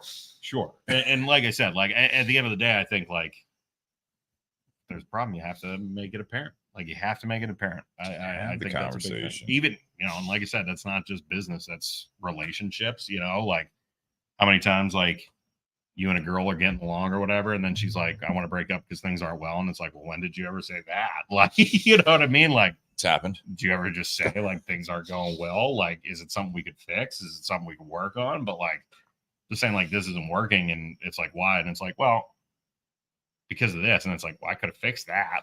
You know what I mean? Like there has to be more to it, or we could have addressed it. We could have addressed it. Yeah. It's not working. Well, are we working at it? Right. Correct. Oh, I like that. There's a new podcast topic. Has a nice ring to it, Steve. It does. I don't know if it's t-shirt worthy, but it's definitely a podcast topic worthy. Nate, do we have any others on here? We can do some lighthearted ones. If you I was just looking at that one. If you could do any Olympic event, what would you pick? First of all, at this day and age of our lives, none of them. We couldn't compete any of those. The fuck, we could. All right. Handball. You think? All right, go ahead. Handball. Yeah, explore that. Let's do handball. Let's start you talk about. Let's We got to start training right now. No, Start I can't compete with 20-some-year-olds. The gym game. Yeah, Pickleball. Let's get some pickleball going. I'm waiting for that to be in the next Pickleball Olympics. will be there. it's going to replace breakdancing. It's probably They've already said, yeah, that's not going to be in 2028. If I could do any, I would like. So if I was doing an Olympic event, I guess because I'm not going to look to win, it would just be what would be fun. Okay. Because like obviously I'm not going to win any. Maybe the Winter Olympics I could do something. What are you thinking? I need a minute. Anybody got anything else right now? Are you got picking yours? Are you picking curling? I would probably do really well at curling. Like I bet you. What position are you playing? Are you I could do well at curling. the hurler or are you the sweeper? I'd probably be pretty good at the hurler. Yeah, So like I see Ryan as a hurler. I'm pretty good at putting. Like I can Okay. long putt like no one's Okay. business. I couldn't drive a golf ball out of your garage, but I could long putt to that house across the street. Like it doesn't make any sense. Delicate touch. Delicate touch. Nate, you were biting at this one. What are you thinking? Shooting sports. Okay, See, you're I not, thought you're about- not going to beat that thought guy about from Probably- Turkey. No, probably skeet shooting. Okay. No one's beating that guy from Turkey, except the person that did. Yeah, I was about to say someone got a gold. I love the take on it. Pat McAfee was saying, it's like he had to like throw it off at the end because people asked too many questions. I love that. Where it's just like that last like shot was like off. You're like, all right, no. He No. missed on purpose. Yeah. And then I loved on that one that where they had the picture of him, how he was shooting with the hand in the pocket and no gear. And then there was the one where it was like a social media post with him and a cat. Oh yeah. You see that? And I Yeah. was like, God forbid someone actually takes this cat from like this guy. Oh, no. It's Did like you hear what 4 movies after this. Did you hear what he said on the podium? No. He looked at the camera and said his ex-wife's name and said, "I want my dog back." He did not. That was obviously a meme. He didn't say that, did he? Because she got everything in the divorce. I mean, I would Shooting probably anger. do I mean, not that I'm any good at it anymore, but I would probably do like some sort of cycling event. I would have like if I could have just cycled around compete right now. France. I can't compete right now. A lot of I dedication. can't compete right now. But again, like what would I have fun? I'll just cycle around France. It's fine. Yeah. It's no big deal. Truly a tour de France. It I was going to tour. say, like, why? Yeah, they could have called it that. I You wouldn't. can probably I just went do on- that. I just went down some random alley or something. Picked up a pizza or something. Like, all right, yeah, that would have been fine. What about you? I feel like you're. I got nothing, I know man. what you're doing. You tell me. I have I know nothing. what you're here. doing. All right. You're doing. I would love the job of Snoop Dogg at the Olympics. That would be cool. I'd love to do that. Absolutely. That would be great. $500,000 a day to just do fun stuff. I feel like you're doing like snatches or something like that. I'm not built for that. I can't compete with could. 20. I mean, not at 43 years old. What if you just went out there and just 2 45-pound weights? Just threw that out. Everybody else is just doing like all this crazy weight. I love hearing guys in the cigar shop as the Olympics are on and reliving glory days that they never had. Like they look at some of these sports that these people train year round. Bet you I could throw a football over that mountain. That I'm just that Uncle doesn't- Rico and out in shop. Like, The best line is, coach put me in. I well, that doesn't look that tough. Like, okay. Yeah. What sport were you? There's just random Any shit, of them. like the shooting ones and, like shot put or something like that. Like, all they're doing is throwing that. Like, so Yeah, they're throwing a 16-pound ball 40 miles an Yeah. hour. Yeah. Uh-huh. It's like people look like bowling. That looks easy. You just roll it down there and you hit all the pins, right? And you're like, yeah, go ahead. Go for it. Yeah, golf. Oh, you just hit it towards the pin and then you just Not knock it in golf. there. Like, it's fine. golf is the devil's game. It makes no sense. I don't know if you're out there and you play golf and you're even remotely good at it. Like, I don't know what deal you made with the devil, but that game to me just makes no sense. Any of that stuff, it's first of all, a lot of Olympic sports are, it's funny to me that this is like how they got there. Like swimming, for example, you look at the different, like that just looks like a drunken night at the pool, right? It's like, all right, so at this time, no, you can't just swim like that. We got to go there and back, okay? But you have to be on your back the whole time, okay? So you have to like swim on your back.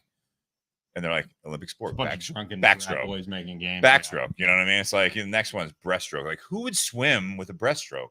That's not an efficient way to swim at all. Butterfly, same way. It's like, all right, this time you got to flail your arms up above the water. Every time arms have to be above the water, and we got to go there and back and there and back. And they're like, all right, let's go. Yeah. Let's And then do you it. watch, like, if you watch the records, it's like, well, which one's fast? Freestyle. So why are we Always. doing? That's the most efficient way to So swim. why are we doing the others? Yeah, yeah. Then my favorite is like somebody swims too fast, and they're like, "Well, we have to figure out a way we can't allow that anymore." Like, I love the It just fact all that has it's to do like with stipulations. if someone came up with it, they're like, all right, doggy paddle. Like, that's ridiculous. They're like, how is that one ridiculous? You know what I mean? It's like you're saying that backstroke is not ridiculous. Like, that's not efficient. no, Breaststroke, like again, like all that stuff. What's the one where you just do it on the side? Remember that? what if you were the speedo dude? What does that mean? Did you see that? So I guess like on one of them, like one of the women lost their cap, and I guess there's like a specific guy whose role it is to retrieve their swim cap. And it was like an everyday dude just walked out with this speedo on and just jumped in and swam down, got it. Yes, yeah. Like people lost their minds. You could be speedo. Just grow some hair. You could be speedo. Wait, no, not asking the question. Not Well, asking the question. just remember, even at the Olympics, there's a lifeguard. That's right. It's gotta right. be. Safety first. Safety first. And if it was the Winter Olympics, probably I would try curling. Yeah, I can see that. Curling is the most likely that you might happen. Maybe you're good at. Yeah. Right now, If I'm like long, there's a- like right now there's ski somebody jump, in chat like that's like fucking ski bullshit. jump. Like, How you good are think you on it's so skis? easy. Not really good, but I Not bet you I that can good. hurl myself down that mountain. Can you land? I don't know. Never tried it, but I bet you I could. I mean, it would be. What do you wanna spectacular. bet? I'm not going It to would land be on my spectacular. feet. It would definitely be spectacular. Yeah, ski jump on the normal person reminds me of those water parks. There's one in Ohio where you just go down that major Yeah. slide and then just get hurled off of it into the pool.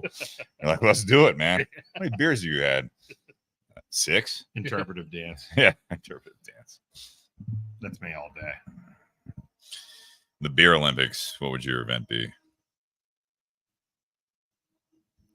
Beer Olympics. Flip cup. I'm terrible at that game.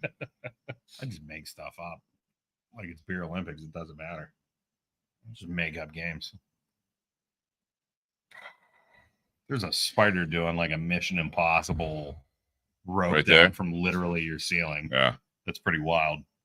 Beer Olympics, what would be my thing? Probably drunken Mortal Kombat. Yeah, going back up right now. just sitting with an old school Sega Genesis playing Mortal Kombat, throwing spears and yelling "Come here!" Like that would be that would be my thing 100%. That would be it. Just drunken video games. Mario Kart, gotcha. GoldenEye, gotcha. You don't have them. Other people are good at that. There are competitions for video games. Let's do it. Let's get drunk and do it. Get drunk and do it. Why not?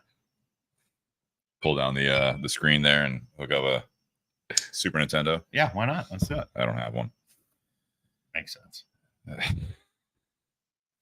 What else we got? We've got a lot of Olympic comments here. Is what's going on. It's all here. from Bobby. Yeah, I know. Esports, aka video games, be Olympics? Nope. Absolutely not. Why not? Well, I think it. No. Well, I think it kind of goes to one of Bobby's earlier questions. Is, let me find. No. it. The Olympics should be a physical feat. What qualifies It has as nothing to do with energy drinks. in the Olympics? What qualifies as a sport versus a skill? Ooh.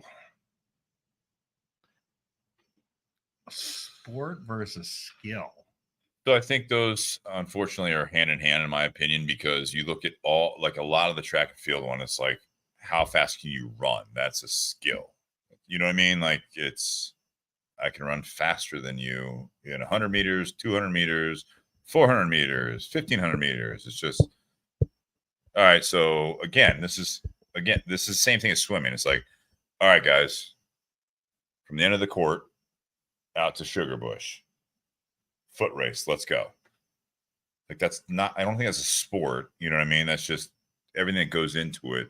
And I guess you'd have to look at the definition of a sport, but the training that goes into that and the sheer skill and talent that goes into the people that are at that level is impressive to me. And I will say that I don't know what it was. This Olympic Games, I feel like women's track and field was way more impressive. Oh, yeah. And I was dialed into, the U.S. and then the one girl from the Netherlands that just absolutely dominated at the end of the 4x4, the co-ed 4x4. And I'm just like, she just came out of nowhere, and all of a sudden it's like, oh, she's like one of the best in the world. And then she got blasted by the U.S. in the individual sports. But it's like that was interesting to me. I think sports for me, there's more rules to it. Sure. Like the seven rugby, 7-on-7 or whatever, sevens rugby matches were fun to watch because it was like there are a lot of rules that I don't understand. That's a sport to me. That's not a skill. Sports would probably be like a team sports are easier too. Sports would be like a structured use of multiple skills versus just a skill. Mm-hmm. I think that's pretty fair. Is boxing a sport or a skill? I'd say it's a sport. Yeah, I would say that's a sport. I say sport because the people that just punch really good don't always win. Yeah, I think a skill is that arcade game where you hit the bag and it racks up the points, right? So no world's proud right now. Yeah.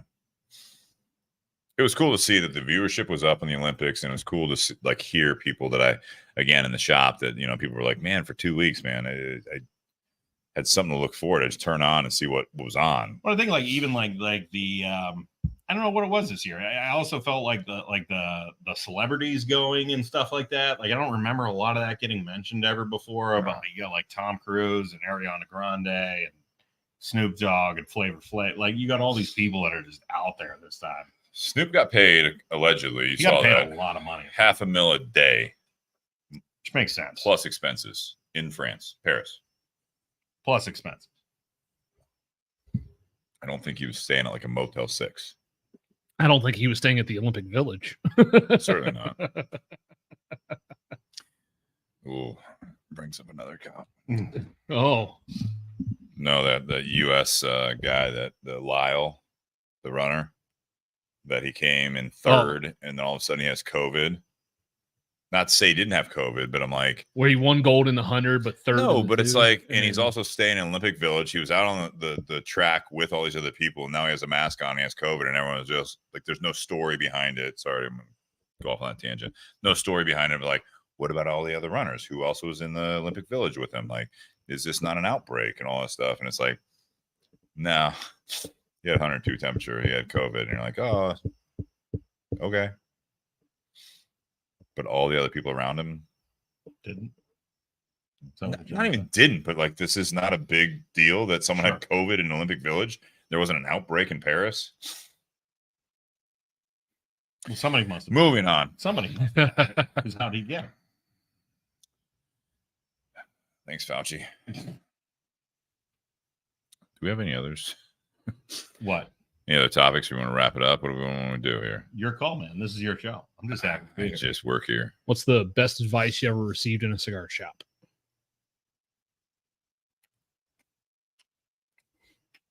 I don't know that I could even say it. I gotta think more on that. I gotta come up with an alternative one. Best advice I've ever received in a cigar shop.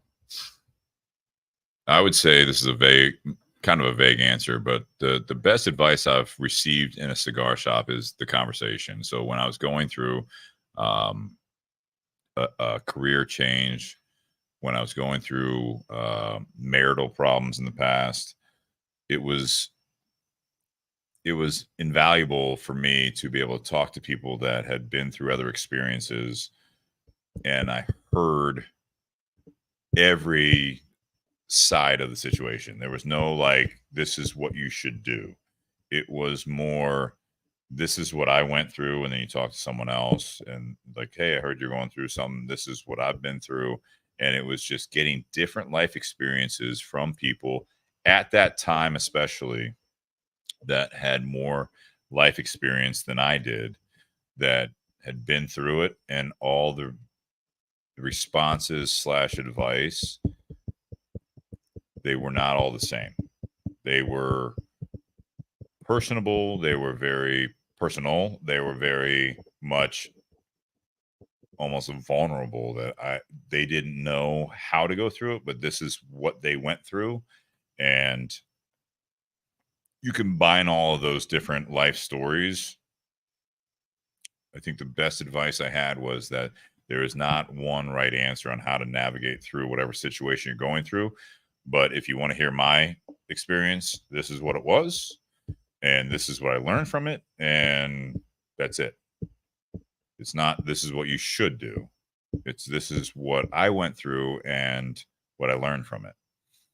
I think that I have specific times in my life that it was very impactful to me to have input, because I was allowing that, and I was curious. I was purely wanting that input, that it's not this one saying that, oh, that makes more sense than anything else I've ever heard. It was truly learning from other people's experiences and knowing that it didn't necessarily fit my situation, but I was able to apply a lot of those stories and life experiences.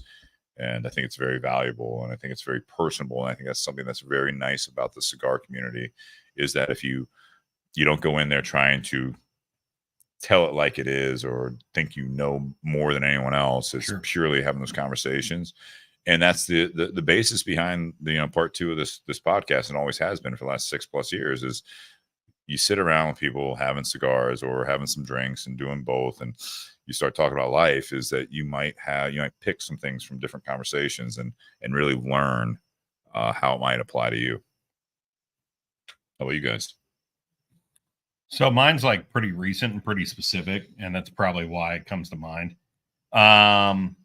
So I did something that I could check off the life checklist of new experience or new been there, done that. So my brother got remarried, and I actually officiated his wedding. Nice. So I was very stressed out about it going up to it, because I'm like, never done this before, no idea, whatever. Internet ordained. Oh yeah, absolutely. Yeah. That's the way to do it. So, that being said, still left with a ton of questions. Actually, even so much on how to do the ordainment and everything. And like, it's funny. I was like stressing out about it, and then lo and behold, like the week before the wedding, I'm like just talking about this in a cigar shop, and then talking about it at another cigar shop. and I meet like 2 people that have already done it. Like the one guy's like, he officiated like over 300 weddings. The other guy officiated like 70. So like just hearing from them and like answering all my questions, getting it taken care of. I'm like, hey, this is not only like how you do it, but like how to be really good at it. It's always funny, like, you know, you talking about the cigar shop and the conversations in there. It's funny for as long as I've been doing this, like how much I forget that, like, chances are if you belong to a cigar shop community, you have a guy. Like, you know what I mean? You know, like, and it's just one of those things where it's like, why didn't I think about just like saying this more often, you know, in a shop? Like, but yeah, I mean, it was very beneficial. And like I said, it answered every question I had and took a lot of pressure off me and just made it all in all better. And yeah, it's probably that. I would have told you that it is not about you doing that. It's about them. I fucked up. I did it all a lot. I did it all about me. Yeah. Nah. I get funny stories, embarrassing stories about the bride and the groom. No, just about me. Just about me. I did 30 minutes of this. It was basically the Bourbon and BS podcast in wedding form. Is that on video? Yeah, probably. I'd love to see it. I'm sure it is. Nate, what do you got? Open the bottle. That's fair.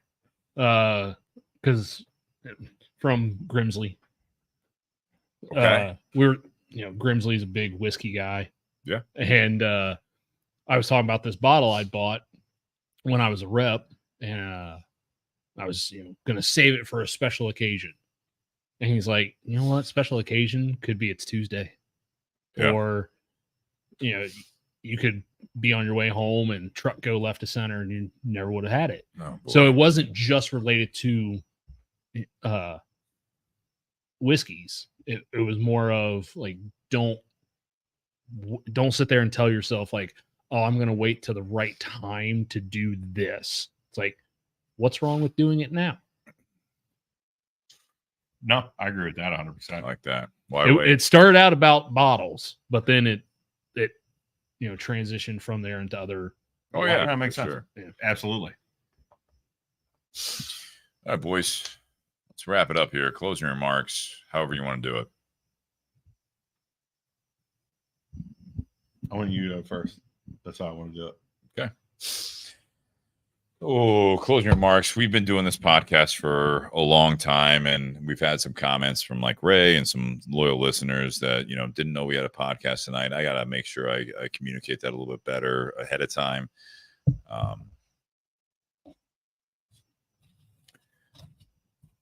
It's nice to be able to have audience participation because I don't think people necessarily, they do when you say it, but realize doing the part 2 on this, it's super easy, not super easy, but like to do a podcast about a cigar, about a bottle and all that stuff, and just talk about those types of things, especially when you have someone that, a rep like Ryan that's been doing this for a long time, that there's a lot of facts, a lot of information. But doing the part 2 aspect of this podcast it's not that it's difficult. It's easy once you have something to talk about, because I've had many people over the last several years say, so you don't have anything written down. You don't have anything like, no notes, no outline or anything like that. You don't prepare your guests for it. And I think some of the best aspects of part 2 on this for me is it's not an interview. It's not like a job interview, what I mean, like where you feel like you have to say the right thing. When you truly have a cigar in hand, you have a couple whiskeys or whatever, and you've already been talking in the first part about facts and everything like that, is if you have these conversations, people are really good at expressing themselves if you give them an opportunity. Even the people that say, oh, I don't know what I'm going to say, I don't know what I'm going to do. The best thing that I've heard over the last 6+ years is at the end of a podcast is whoever's sitting at this table or on the other side of the screen, or even people listening, it was like, you hear at least one most of the time, but a lot of times it's more often than just one person, is that they're like, that was really good. That was good conversation. That was It's I didn't easier know what than I I was. I thought. didn't know. Yeah, it was easier than I thought. Like I didn't know what I was going to say, and then it's just like, how long did that go? 3 hours. The second part was 2. I'm like, geez, I haven't talked for 2 hours or whatever it is, about that in a long time. That I needed that. I love hearing that part of it where even if it's a light topic or a light conversation, I needed that. When we have the more serious ones, we've had a lot of feedback from people out there that I've got messages after the fact, or even the person sitting at this table, whether it's Nate, myself, or whoever's sitting in Ryan's seat. I appreciate that conversation. That was way more than I thought we were going to get into, especially the first time doing this. Ryan, you've done it several times, but the first time doing it, that comment after the fact is, I really needed that conversation. And that when you said this, or when he said this, or when that comment came through, it like that really hit me. I truly still enjoy doing this podcast for that reason, and coming up with topics and doing these part twos. It's not always easy to come up with that, especially my life these days. It's overall positive. I didn't always bring in my personal life, but it was easy to talk about things when I was working through things because it was more therapeutic to me. And it was really easy when I was going through something that it would hit someone else because they're going through it too. Everyone goes through shit. So for me, my closing remarks tonight is that I thank you guys for sitting at this table with me. Thank you guys for listening out there, sharing it. I truly appreciate these kind of more rapid fire type things because some is very silly, some of it gets a little deeper, but all in all, it's true conversation with no script.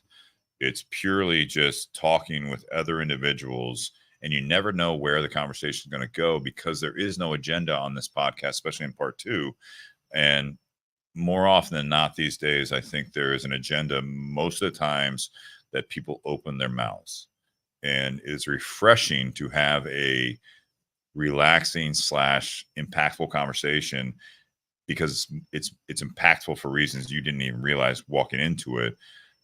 Sometimes we just have a fun part 2. Sometimes it's not the most impactful, but it still amazes me that there are the vast majority of these part 2s that we have on this show after 320 episodes that you get something from it because you go through your day to day, you go the week to week, the month to month, the year to year, and you're just grinding. You're just doing what you think you need to do. And I think for me, it's not just us at this table and the majority of our listeners in the cigar community are it's male dominated, but there are female listeners as well that you have these conversations. It's not always an epiphany, but it's at least a starting off point that you have the ability to have conversations with people if you take that opportunity. And that is the step that is often missed. And I think this podcast for me, part 2, has always been something that I've enjoyed because it is what we all do and how we know each other is simply over a common bond of cigars and whiskey or whatever it might be. But you sit down and you almost have to force the conversation. As soon as you force the beginning of it, the end of it, you have to force because you can just keep talking. And that's something I truly value, all you guys out there and you guys at this table. So to you guys. So, kind of on topic of what you were saying, and also Robert Crow, with going back to his sort of commentary or question about like our emotional intelligence, and talking about that, gaining perspective from other people and things like that. I think in your day-to-day life, it's already pretty difficult to be in situations and conversations and whatever it is, your interactions with other people. I think we often lose sight of taking time to really give the situation a bird's eye view and looking at it from other people's perspectives. And I think what's really unique, because you chose to talk a lot about just the idea of what part 2 is to like the Bourbon and BS podcast. It's also kind of really interesting that sometimes we need that perspective in a situation that is very specific to us, and we're in that moment and we fail to realize that we need to get that perspective. And yet you can have something like this podcast where you have this second part where we go into these topics, whether they're deep or lighthearted or funny or sad or whatever. And maybe you end up getting some perspective that you didn't realize you needed, and from somebody else, or at least, giving you that spark in yourself to maybe go back and look at something a different way, or getting a little bit different of a perspective, with something that you may or may not be dealing with. And maybe it's something that you will deal with. So I do think that that's really cool, in the sense that sometimes you don't really realize you need that conversation, or you need that perspective, or you need that insight, or that wisdom or experience, whatever you want to call it. Until you kind of sometimes get a gift thrown at you, like, sitting down, firing up a cigar, pouring a drink, and listening to a podcast on a Wednesday night, so 3-hour cigar that we're still smoking. Well, 2 of us are. Yeah. We'll let you know tomorrow the final official rating of the cigar. Nate's done. I finished mine. Should have grabbed something. I finished mine a little over an hour ago. Hey, you should have grabbed something. Yeah. Got Cigar, you can see them from there. Huh? But yeah, I think boxes and a laptop in the way. They're right there. I can see them. There's some cigars there. But yeah, at the end of the day, I mean, I think that's what I got. That's my takeaway from all this. Love that. Thank you. Thank you, Nate. Crane. All right. I'm not sure if our audience knows just how important they are each week when we do this. Because if Steve and I were up here by ourselves, or even if we had a guest and it was literally just 3 of us hanging around the garage, like, probably talk about a bunch of bullshit, or we just sit there and tell stupid jokes or stupid anecdote stories from our past or whatever, but we wouldn't get a whole lot from it. Probably good laughs, but nothing necessarily meaningful. And that's where I think the importance of the audience comes in, is putting stuff on the feed, asking us questions, or coming up with topic ideas, because that's probably the hardest part of doing the show, is coming up with what to talk about each week. Because we can go to liquor stores and find bottles that we haven't done. We go to the cigar shop and find cigars that we haven't smoked on the show. That's easy. But coming up with the part 2 and what to talk about, that's the hardest part. And maybe we should do an audience appreciation episode. Yeah, I mean, that's what we try to do with this. Yeah, but this wasn't planned. We'll plan one. We'll do a little audience appreciation episode. So, yeah, some questions out there, throw some prizes. We've had some good, yeah. You know what I mean? Let's do that. I'll come back for it. I'll reach in my little bag of tricks. Sponsored by Forge Cigars little and Ryan Ponist. Episode, yeah, audience appreciation week. Yeah. Do it in January. I don't buy January. So it'll be cold for you. Yeah. Look, cold I could deal with. That's the heat that I hate. But I was sweating more than anyone tonight. Yeah, little audience appreciation week. All right. But no, like, doing the show, like, we feed off of listeners. That's what helps keep the conversation going, keeps it from being stale. Because, I mean, you put 2-3 guys together in a garage and like, hey, here's some cigars and some whiskey. We could be just as content just sitting there smoking and drinking and not saying a fucking word. Like, we could do that. Yeah. It wouldn't be entertaining. Sometimes it is. But there's nothing to really get out of it except, just that kind of relaxation, I guess. But, there's something almost therapeutic about getting together and having the conversations or feeding off of the listeners. And, whether it's stuff they're going through or something they're thinking about. It's like taking callers on a show. But it ties them in, because right now there's just the three of us. There's no one behind the camera in the audience tonight. I got a mouse. But it helps bring the audience here with us by having them participate and ask questions or come up with ideas. Like, that's the help, because it keeps communication going and it keeps interaction. And when you stop communicating with people and you just close yourself off, like, that's not doing anybody any good. Agreed. No, yeah, I agree. It's great.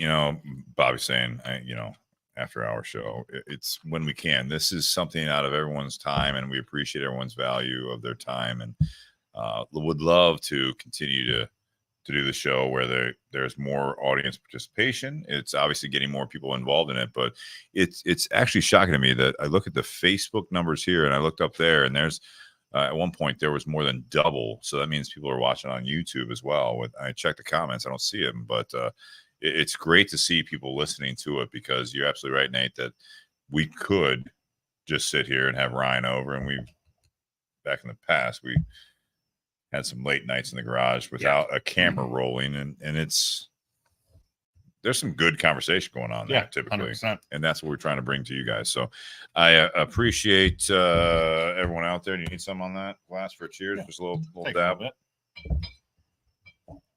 Unless you pour your own. Allow me to use this fancy handle. So. Yeah, it's a nice handle. It's the best part of the bottle. That and the top there. That top is just blew your mind. It's great. I love it. Guys, happy Whiskey Wednesday. We will be off for a couple weeks. I will post the schedule for people like Ray and everyone else out there. It's a great point. I'll post well in advance of our next show. This was something because Ryan's travel schedule allowed this, and we didn't want to miss out on that. And so Nate and I actually did 2 weeks back to back, and I'll have a couple weeks off. But we hope you guys enjoy the rest of your August and your summer, and hope that wherever you are, that you guys are having a safe Wednesday. Enjoy some whiskey. Check out the Gloria Cubana. Terrible. Gran Legado. I'm still checking it out. I'm still smoking it too. Cheers, guys. Cheers.